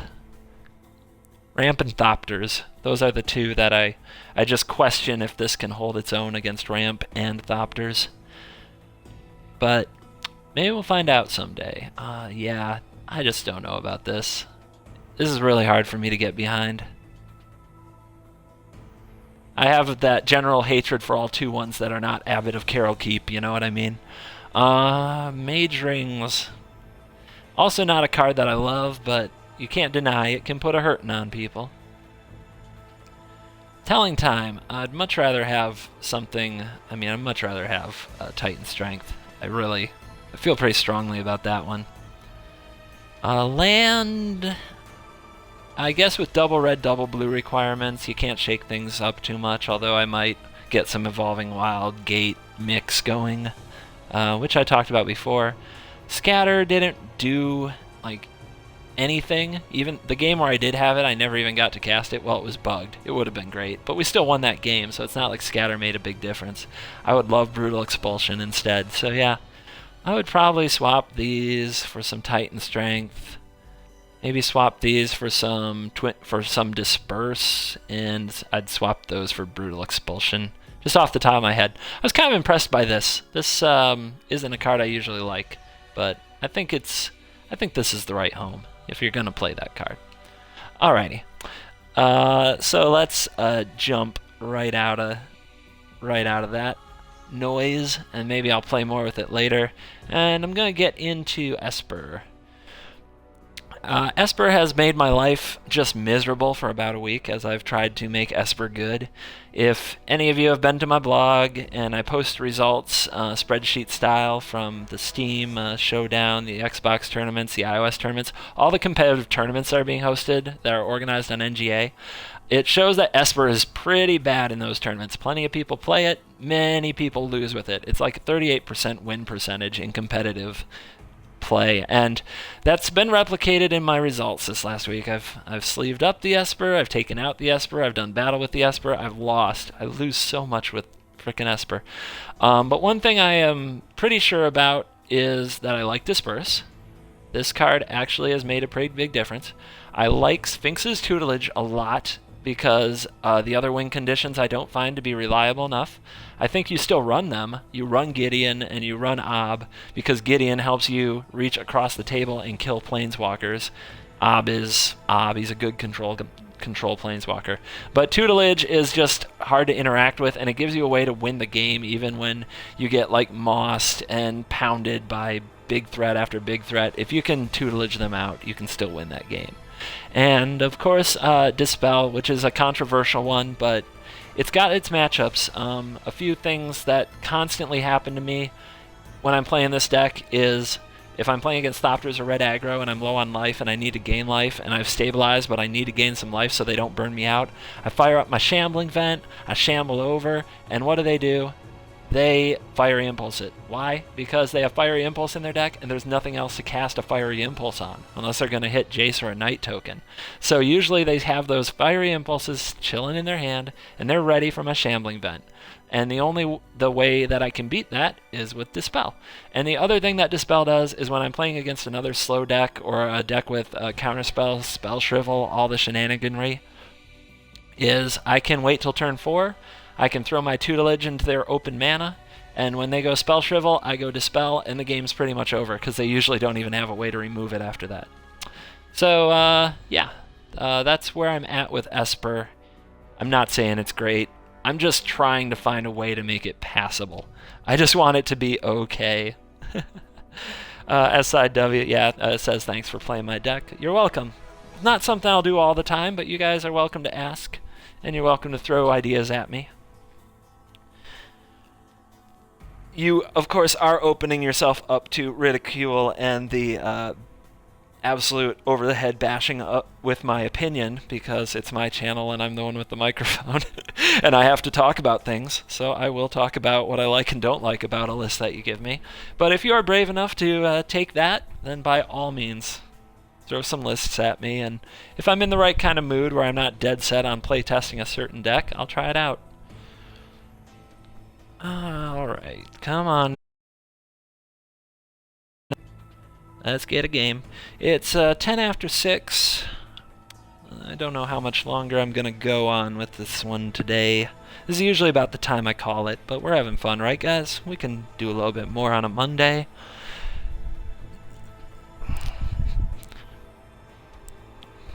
Alright, let's see what we can do. I don't think I'll play 3 games with Esper. The games take a long time. Maybe I'll just do 1, and then I'll show you the 4-color sweeper tap-out tutelage deck that I made that I am curious to see how good it is. It's done well on iOS, and iOS, as I've said, is a lot tougher, especially at prime time, than Xbox ever gets, like ever. So, yeah, if it did well on iOS, I imagine it can do pretty well on Xbox, and I'm eager to try it out. All right.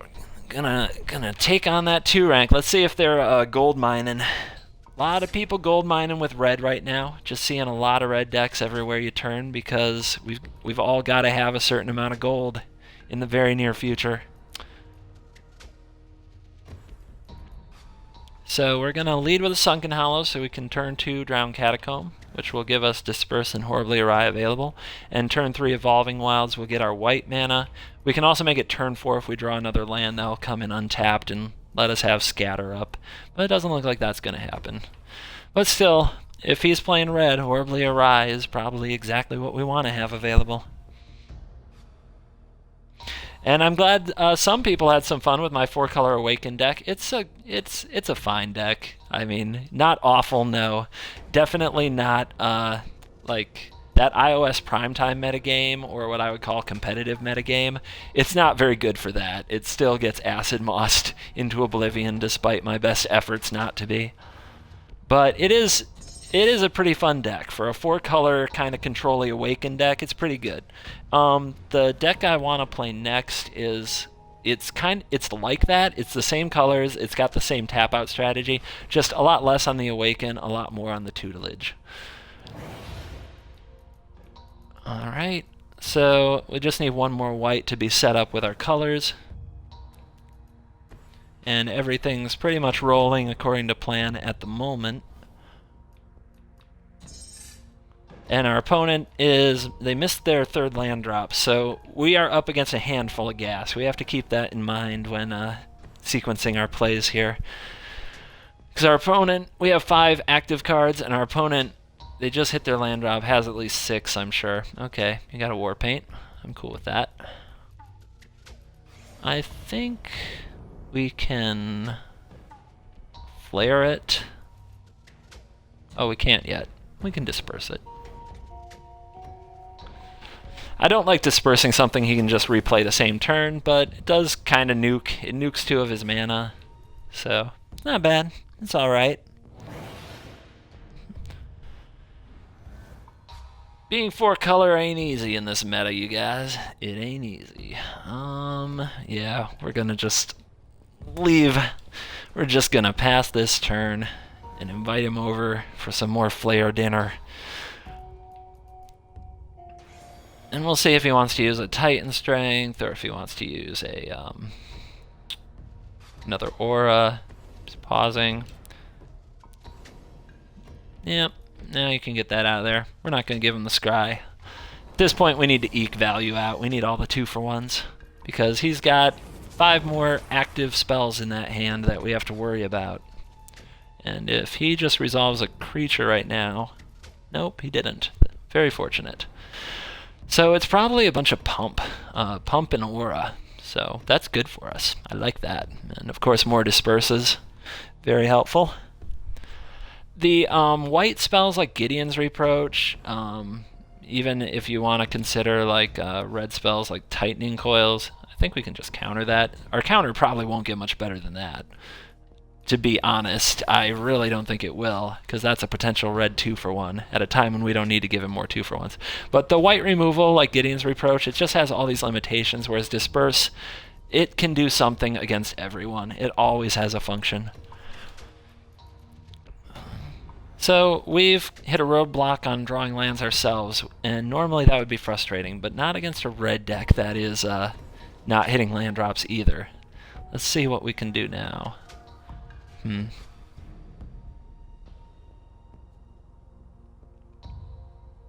We're actually going to ditch the tutelage. We don't want to cast it from here. We don't want to take counterspell shields down, and we can always win later. We do not need this right now. If we tap out, we're very likely to get hit in the face with something explosive and damaging. So we will win in another way, and we'll just take our time about it. I wonder how many players out there would ditch the tutelage. I wonder if this makes me weird. He's going to twin bolt me. That's fine. We're at 19. He's not going to twin bolt us to death. But he could be looking for spell mastery so that he can use the fiery impulse on our shambling vent, which is something I would expect, which it will want to draw that dispel. Let's Epiphany again. Okay. Definitely don't need 2. There's a tutelage. Now from here I can play it. Obviously Horribly Awry will stop anything in the deck, and Disperse will stop what doesn't. Yep. Now we can start that particular clock. Gonna mill out red aggro with Esper control.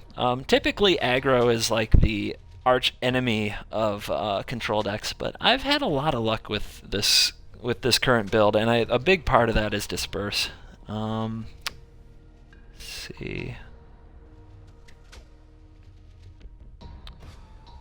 We'll let him have that. See if he wants to aura that up. Does not. Okay.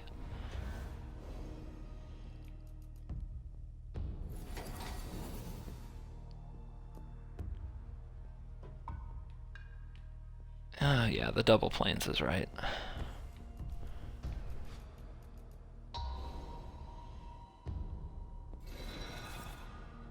Okay. Let's see. So we hit a bunch of land. Interesting. We've got 3 mana up, so we'll use Whoa, excuse me. We'll use Evolving Wilds this turn. Go get more blue. Alright, see what his Foundry Street has for us.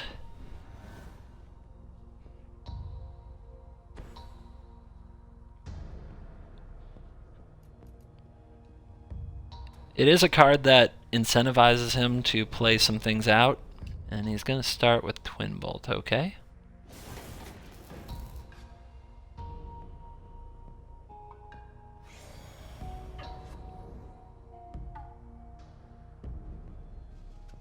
I'll take 1. If he's not going to do much more, I'll just bounce it on end step. Yep. So he's not going to play into our shenanigans anymore, so we'll just do some of this.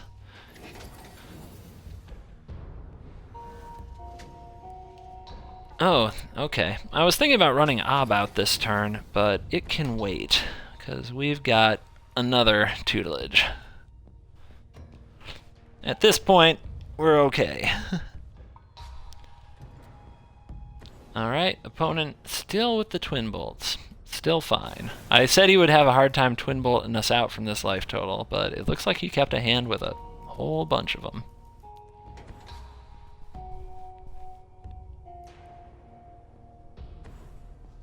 Touch of the Void.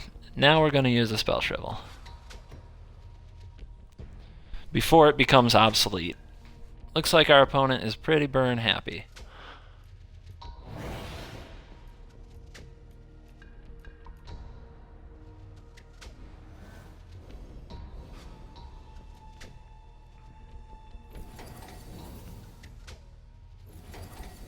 Alright, pass the turn. Wow, is this... That makes me wonder about this deck. Like, maybe I'm misjudging it and it's like just a big red all burn deck, because you don't get Oblivion Sower too often. So now we have to be on the lookout for bigger burn spells.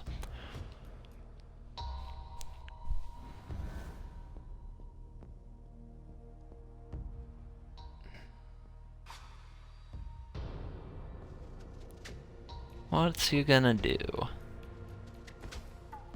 An Ember Hauler. I will horribly awry your Ember Hauler.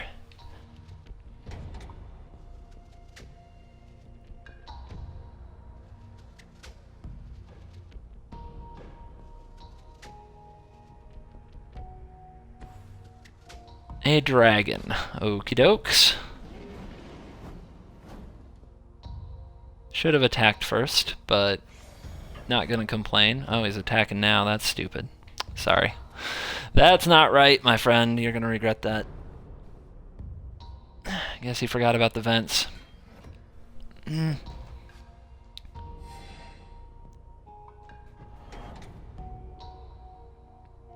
I don't think that we may have a player who's new-ish, but they're not... I just said they may have stupid play, but they haven't played this game stupid. They've actually sequenced their threats and their attacks pretty well. I haven't been able to punish them too harshly with Disperse or Celestial Flare, not that much. So they've actually done alright. Alright.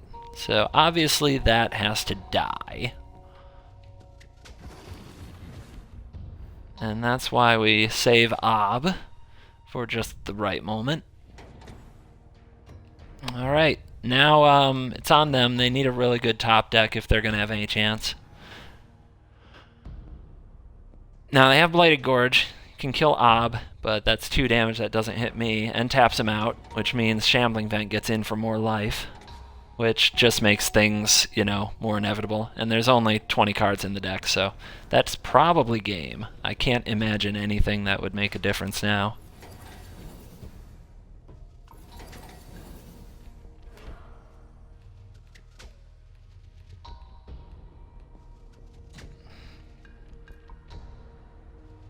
I think I just had to press that 7 times just so I wouldn't tap my own Shambling Vent to activate my Shambling Vent. That feels so ridiculous to me.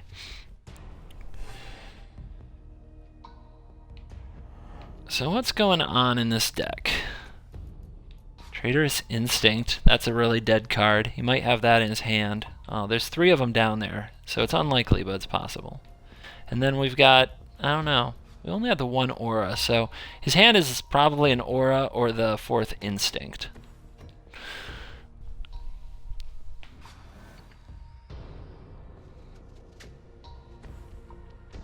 Alright, draws the Ember Hauler.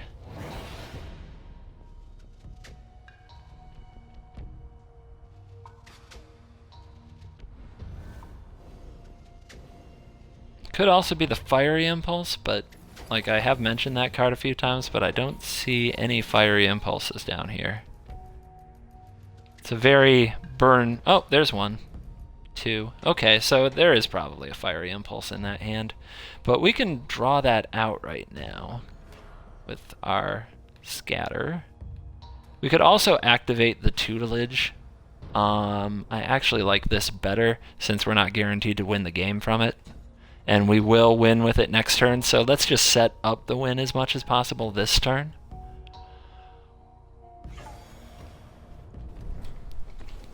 There's the twin... Okay, so all 4 Twin Bolts. Now you are Spell Shriveled. And, let's fire this off so he can't block. Because if he blocks, he can block sack. Not that it's all going to matter too much, we're just making life as hard as possible. So now he's got a creature, and he's got to go 18 life deep.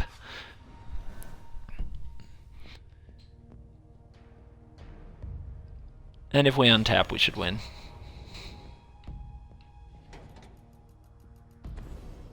Titan strength off the top. Scry, where you want to put it, doesn't really matter. Hopefully they'll show us soon what scries, whether they scry to the top or bottom. But obviously scrying to the top with tutelage in play is not a winning line. Although you can always scry lands to the top so your tutelage won't double hit. I guess that would be the best thing you can do. Alright, boom! Down goes the red deck. Another red deck. I just wrote on my blog, Haunted Flower Duels Diaries, that the red decks in competition haven't been showing that they're as good as everybody thinks they are. We all know that they can have some big explosive draws, but in competition, they've been losing. They've lost more than they've won. So, red is kind of a standby. It's one of those things that people are into, and that you always kind of think are good, and that we've all lost to a red deck with a great draw. So we all get the impression that red is good, but tier 1 or even, tier 2, it's debatable at this point. There are definitely better decks. There are definitely decks that beat red pretty regularly.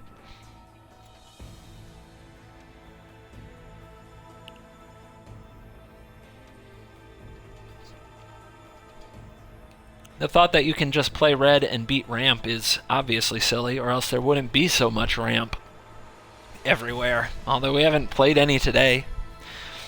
I haven't played much ramp at all on Xbox for weeks, only here and there, hit and miss, and more often it's because I'm playing with my friends.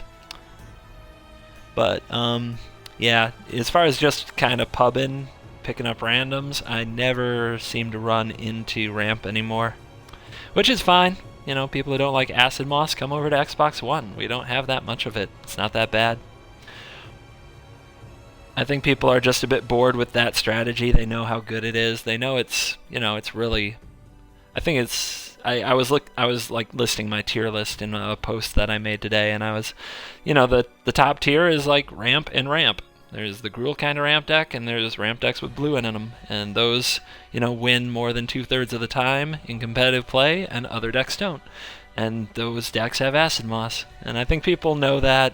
They know that it's ridiculously the best deck around is ramp, ramp, ramp.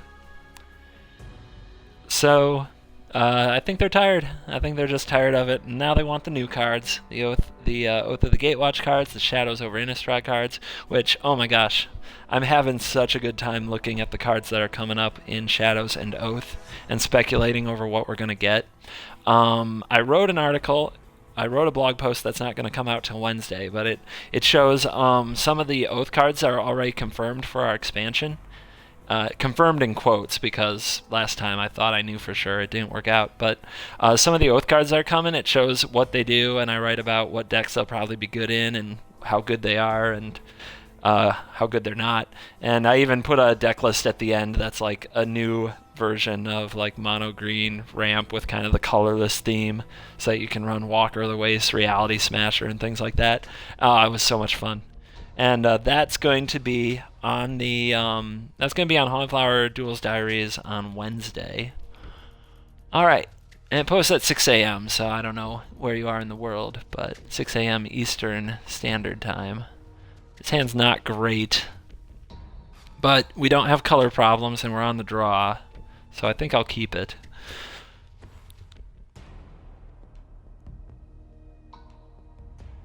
I have no idea what the Jeskai tokens versus ramp stats are like. That's a question I just got down here, and that's something I really do want to know. So we got basic, land, so we can do this first. Makes sense. I do want to know how Jeskai tokens does against ramp. It basically dodged ramp the entire Xbox One tournament, which is the only time anybody played Jeskai tokens, and I don't know. That's what we call untested, and until somebody else actually plays it, there won't be data, so I'm trying. So we're up against probably blue control mill, which is a mill face-off, which favors the guy with tutelage in his hand, which I do not have. Maybe our opponent's also playing artifacts and I'm jumping to conclusions, but we'll see. Blue, blue, black, blue, black. Okay. So we want to get, if we get the red here, it's going to be a long time. And I don't think I'm going to want to cast Radiant Flames next turn. So we'll lead with you. We kind of want Radiant Flames to come out of nowhere. So this might be a case of like, he plays one creature, we put down Evolving Wild, save it till end step. If he plays another creature, we crack it and we go Radiant Flames. Hey, there's the tutelage. What'd I say? So, we're in a lot of trouble now. Just kind of a coin flip to see who draws more tutelage in this type of game. And our hand is really weak.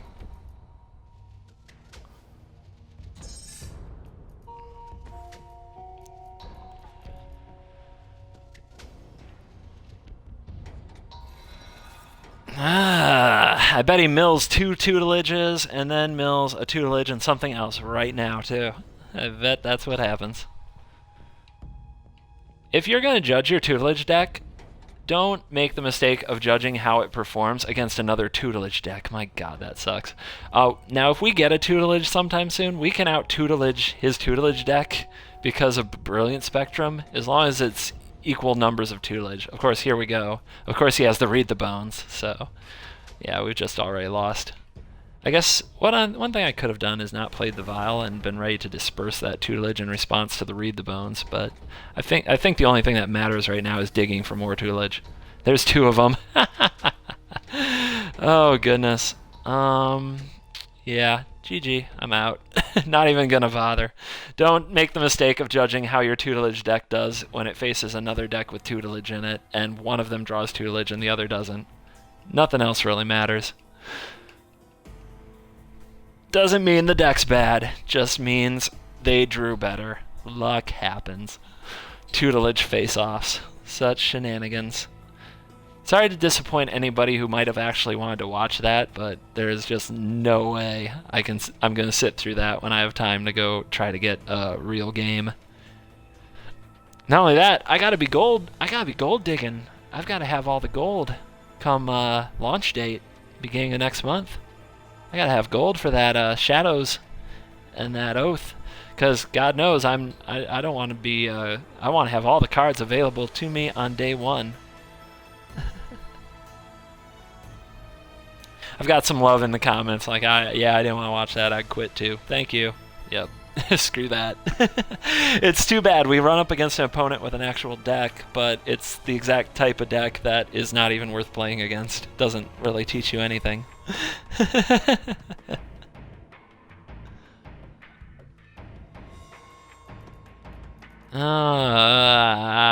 Last time I kept a hand like this, I got tutelage milled. Ick. Not a lot better. I would like to have tutelage in my opening hand. That would be a big upgrade for me. I would love to see that. Putting off the wilds and not setting up the turn 2 Jace or Vial because I want to see if I draw another land, it'll influence what I fetch with Evolving Wilds. Also, I might not fetch blue with my Evolving Wilds no matter what I draw. Blue is, like, there's 20-some blue cards in this deck. It's like 19 or 20, and everything else is a much lighter splash. So most of the lands in the deck get blue mana, produce blue mana already. So the odds of drawing one that produces blue is pretty high. At this point, though, yeah, I think what I do is get red, and then I count on drawing my blue. Yeah, especially with that coming down, because we may need to fire Impulse. It's the return, you guys! It's the return of Goblin Piker. The Goblin Piker is back, everybody. Also, we run 27 lands, so if we miss land drops for a while here... Oh my god, the rank 40 Goblin Piker. If we miss land drops, you can say, thank you, Stainless. 27 lands in the deck. We're probably not going to draw any. So, do I go for hitting my land drop, or do I go for Fire Impulse screwing up his aura? I guess I go for my land drops. If I'm not going to draw lands, then I'm going to lose no matter what I do. So, we're just going to go for that. Hey! And guess what? It doesn't produce blue. Oh my god. Rank 40 pikers, everybody. Rank 40 pikers. It's all about that red.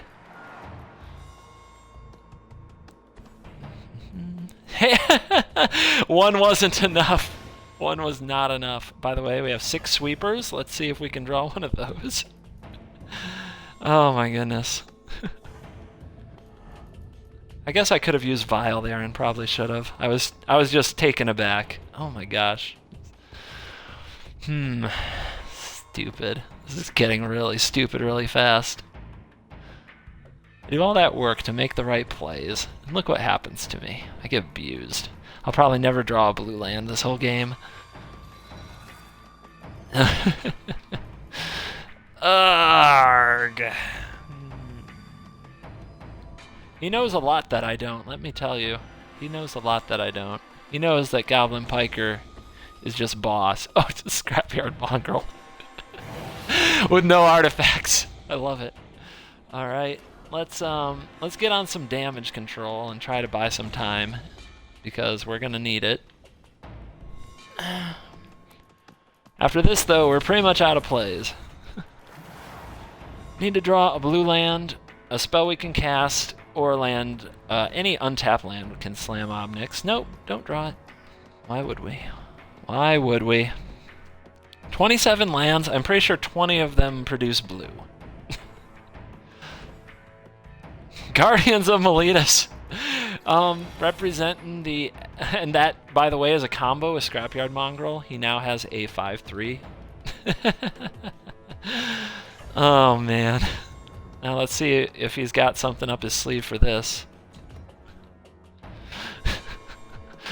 Oh, the Xbox meta. Oh, what you got? What you got? I guess he needs the block. Maybe it's a Twin Bolt. At this point, I gotta take the risk. Okay, the Fiery Impulse. Yep, no Spell Mastery though, so I'll gain the life and make the block.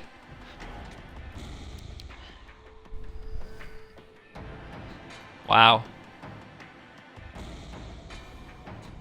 Wish I had my Shambling Vent back now. But there you go. Down with the Scrapyard.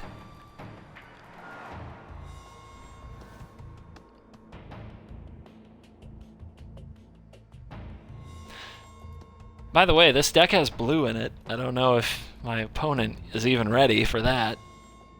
Goodness gracious. Let's leave that up. Like I said, about 20 of the 27 lands in this deck produce blue mana. Hey, we got there. Hallelujah. He can't into the Maw of Helmy. I'm trying to think of how he can blow up my island if I fetch now. I'm just gonna do it. I'm trying to think of absolutely ridiculous things like that, because I just know it's all gonna go wrong. That Guardians of Miletus Scrapyard Mongrel rank 40 combo. Oh man.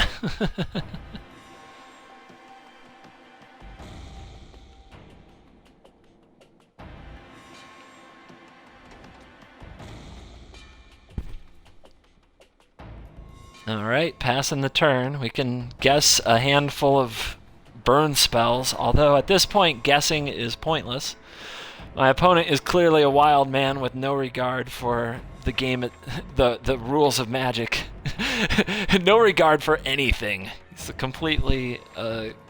complete rogue factory over there, so I can't assume I know what's in that hand whatsoever. Let's guess it's a Traitorous Instinct. What else could be in the hand of a man who does Guardians of Miletus Goblin Piker? What else could be in that hand? Help me out, guys. I think Traitorous Instinct is a good guess. It has to be something he wouldn't play to an empty board. Let's see if we can get some ideas over here. Maybe some auras, since we see a Flamekin. Fiery Conclusion would make the cut. Yep. That would make the cut. It's like he's trying to build the worst deck ever. The worst red deck possible. Maybe it's all a joke. So, yeah, let's power this up.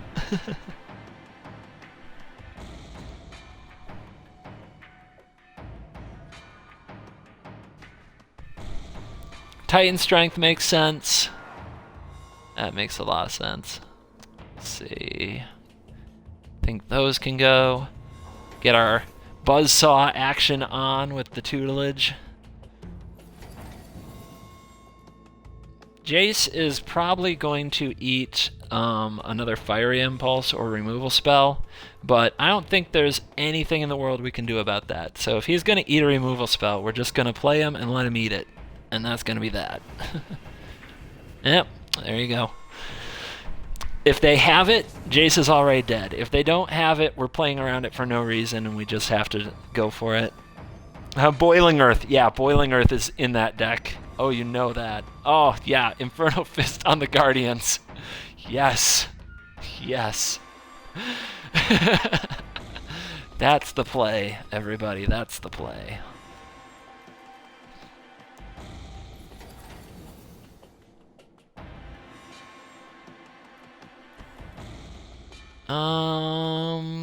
Obby Nix. Yeah, with Disperse up. Yeah. Obby Nix. Jolly old Ob Nixless. Draw me cards. I think there's a good chance that there might also be like Ravaging Blaze. Like I said though, playing around cards, it's just pointless at this point because we are at war with a wild man. We are at war with somebody with no regard for any of the conventional rules that you and I live by when we create a deck. This guy is completely off the rails. He is off the grid, he is off the reservation, and he is off whatever we're on. Whatever we play, he's like, I don't need that to win. I get to rank 40 with Guardians and Meletus to power up my Scrapyard Mongrel, so I don't need to hear from you about Magic the Gathering. I know. That's all my opponent. That's what we're up against here. And I gotta tell you, it's terrifying. You don't know what's gonna happen to you against a madman.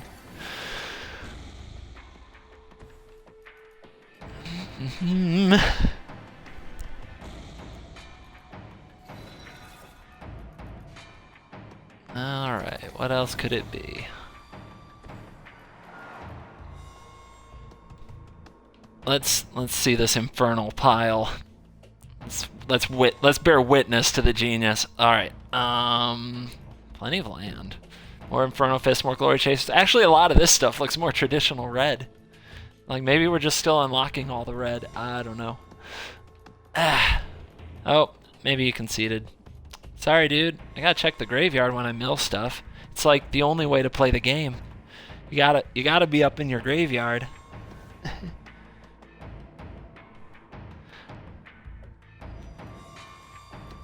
You know, someday, if the 06, if that's his big tech, someday he'll figure out what Fortified Rampart does, and then he'll make the move to Boros, because you can get a 2-mana 06 instead of a 3-mana 06 in this meta. I don't know if everybody's aware of that. I don't know if everybody knows, but you can go 06. What's the AI got? What can the AI do with this amazing pile of destruction? All right, mana efficiency.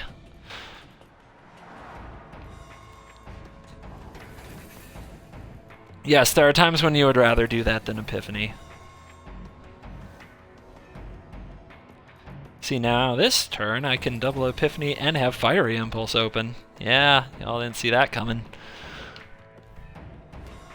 I think we can at least make an effort to mill him out.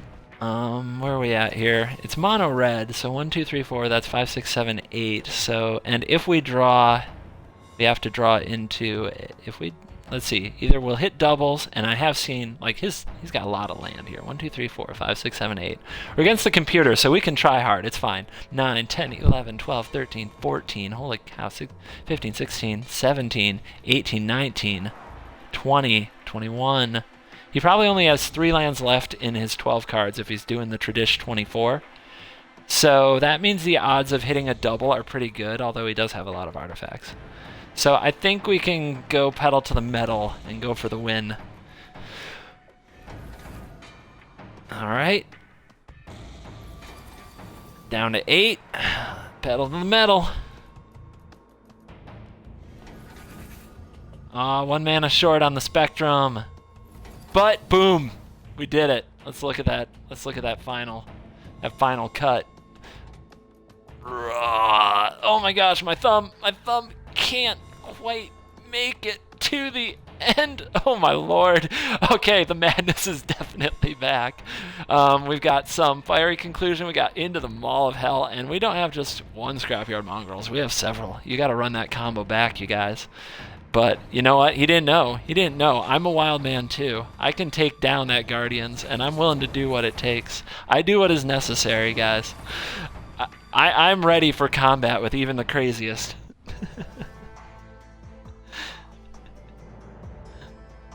Oh yeah, boom, drop it. The rank 40 meta. That was a ridiculous amount of fun. Can I do one more?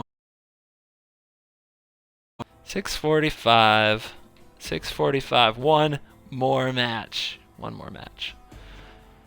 In the tradition of the game I played the other day, where I played red aggro when I was trying to get one more match done, and I got smashed by like a 2 rank with an allies deck, we're gonna queue up red aggro for our one more match and see if we can have something amazingly entertaining happen like we did in that video. If you haven't seen it, it's pretty funny. I'm trying to remember the name of that video. I think it was an Esper video. Yeah, I was playing Esper Control, and then I just threw one match on the end of red because I had to get out the door. I only had like 15 minutes to get out the door. And it, for some reason, the match, the one game with red was far more entertaining than probably the whole video of Esper. Like I said, the last game was against a life gain allies deck. The guy was like a 2 rank or something. Obviously newish at the game, made plenty of mistakes, and yet it was an epic battle, a force of will, an absolute brawl.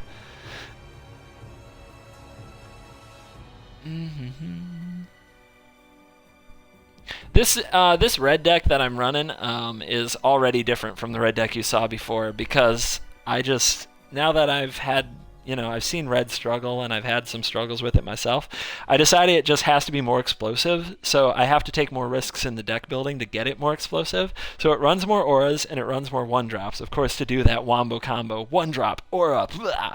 But it only runs 18 lands. We only have 18 lands in this deck, you guys. So, yeah, going for draw density over power. Let's see what we get. Let's see how many mulligans it takes to get a keeper. 18 lands. Opening hand. Watch us flood. Let's see if we can flood. We're up against a hustling OG. Here it comes. Oh, look at that. Look at that. Oh my gosh. Take a picture. I bet we get Gideon's Reproached and it's an epic failure. But right now, I think most players would stack their deck with something like this, playing red. All right, let's rock and roll. Oh, he's playing Elves. Elves is a tough matchup, too. They usually get a ton of power and toughness onto the board that's hard to deal with. You don't have to worry about removal, but you do have to worry just about them getting more power and toughness and then gaining life with, like, Dwenin or something, putting you out of range. Oh, boy. Oh, boy. So the deck has 3 3-drops. You can guess what they are: Chandra and 2 Firecrafts. All the rest is 1s and 2s.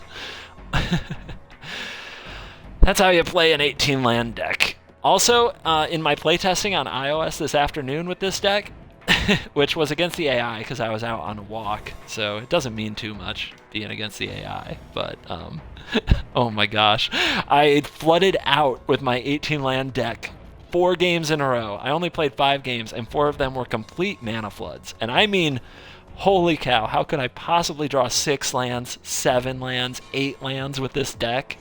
It was ridiculous. And I still won those games because the AI is bad. But this deck should never draw 8 lands out of 11 cards. It was just unreal. It was amazing. Yeah, the deck that is unfavored against almost everything is still the deck you fear the most. It is a kind of a weird thing about red aggro right now, but that's okay. Let's see. Let's see what our elf friend can do. If they bone splinters me, I'm just gonna, it's gonna be so sad. Oh, we got it. I'm telling you, these red games that I just try to play at the end of the day are the most entertaining by far. The opponents just draw the nuts. I just struggle. I struggle to figure out how to turn red dorks sideways. The brutality of it, man. The brutality of it. He blew up my beautiful start. The start that just demolishes the ramp decks and all the other things. All right. Going big failed. Gotta go wide. we gotta regroup and go wide. It's gonna be the only way. Gotta get to work. Gonna do a little of that. Gonna do a little of this. Watch him play. Watch him just swamp the board right here too. Here comes the Dwinnen's Elite. Calling my shot. Dwinnen's Elite to swamp the board so I have like no good attacks with my foundries ever. Come on, man. You got this. You got this. Oh, Scarblade. I'm actually not. That doesn't bother me too much. Him discarding cards is probably fine. Let's see if we can get him to trade his board, though. If he doesn't, he takes 6. So I definitely want him to trade his board. Oh, yeah. We're getting wide as hell.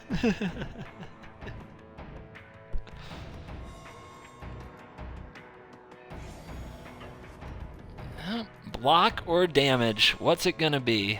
He's gonna take the blocks. Oh, he's gonna take both blocks. All right. We got this now. He needs to play something big, and he needs to not trade it with Titan Strength either, because now we're 4 cards up. He's got 3 cards. We got 4. We're much threat denser, I'm sure. Oh, there's something. That could fix things. All right, come on, Fiery Impulse. I know you're in there. All 4 of you are in there. You are not my Fiery Impulse. Let's think. Yeah. It's gonna be like this. He's probably gonna know something's up if I attack with both, but I think I still have to, because our tokens are not gonna get better next turn. He's gonna take it, and I'm not gonna use the strength. Not gonna use it. It may be hard to get through really soon, but we have to trade with that thing right there. We gotta get that off the board. And eventually he'll have to think about blocking. Oh no! He's got the Reclamation Sage for the Bloodlust. He got us. He got us bad, you guys. We're in trouble. It's always an uphill battle with red, man. God damn it. Damn it. Oh my goodness, we have been throttled. Look at, he was at 2 cards in his hand once, and the cards that have come out of that hand since have just been the absolute beating. The absolute beating. Oh, I'm not done yet. I'm not done. I got tricks. I can do things. Let's see. Ah, that's not what I wanted at all. All right. Come on. Show me a board. Build my own board right here. Okay, don't show me the card. All right. Let's get out here. Get on this board. We need him to brick. He cannot draw more elves. Like, he has to miss. He has to miss. He has to draw lands or something bad. Unfortunately, he probably has 30 elves in his deck, so that is some wishful thinking I am doing, but come on, man, brick. You know you want to brick.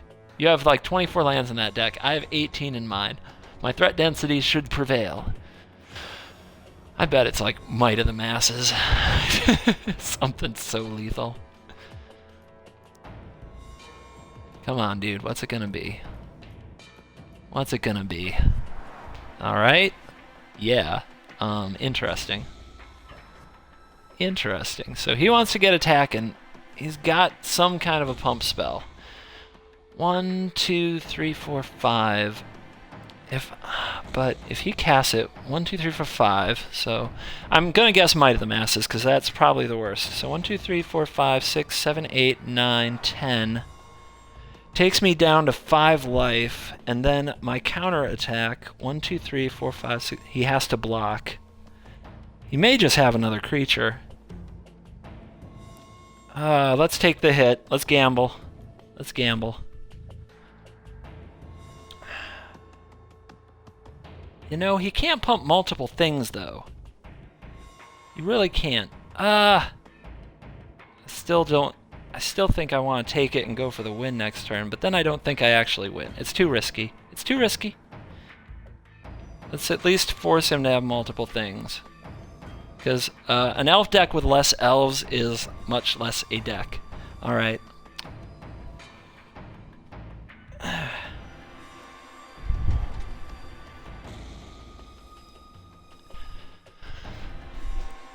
Here we go. Here we go. Oh, maybe he did brick. Oh my goodness. Do we have a chance? Do we have a chance? And why did we brick? Why the hell did we draw land number 5? 18 lands, you guys. Not supposed to. Like the point. Alright. Here we go.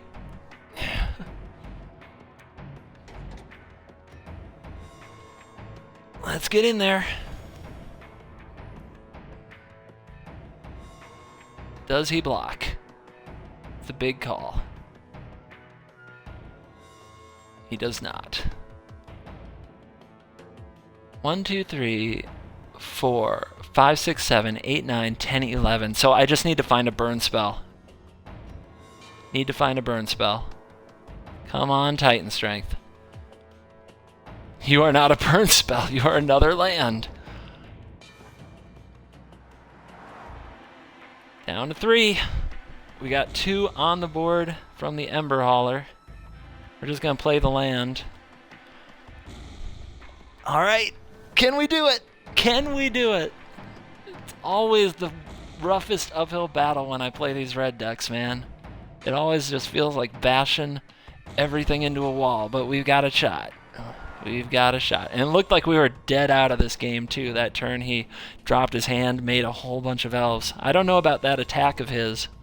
I may not have made that attack. Here comes the Bone Splinters. That's fine right now. That's fine. Now, does he have another elf? He needs another elf. Tainted! What the... What are you? Let me just say, this is not, and I mean not, gonna bother me. This is fine. I guess this is ramp tech? Yeah, this must be ramp tech. This is like, please do your Nissa's renewal, Nissa's Revelation, Jotty offshoot.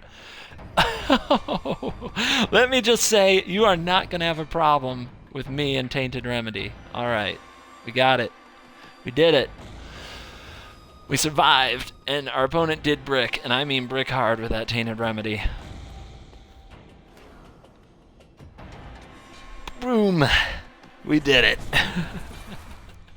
When I said brick, I never expected Tainted Remedy. That's the only word that comes to mind. That is magic. That is just magic. Alright guys, that's going to do it for my stream today. I hope you had fun. I certainly had fun. We're going to have to make a tradition of concluding with just a crazy red aggro game, because that's just too cool. And I will see you all in another video probably tomorrow.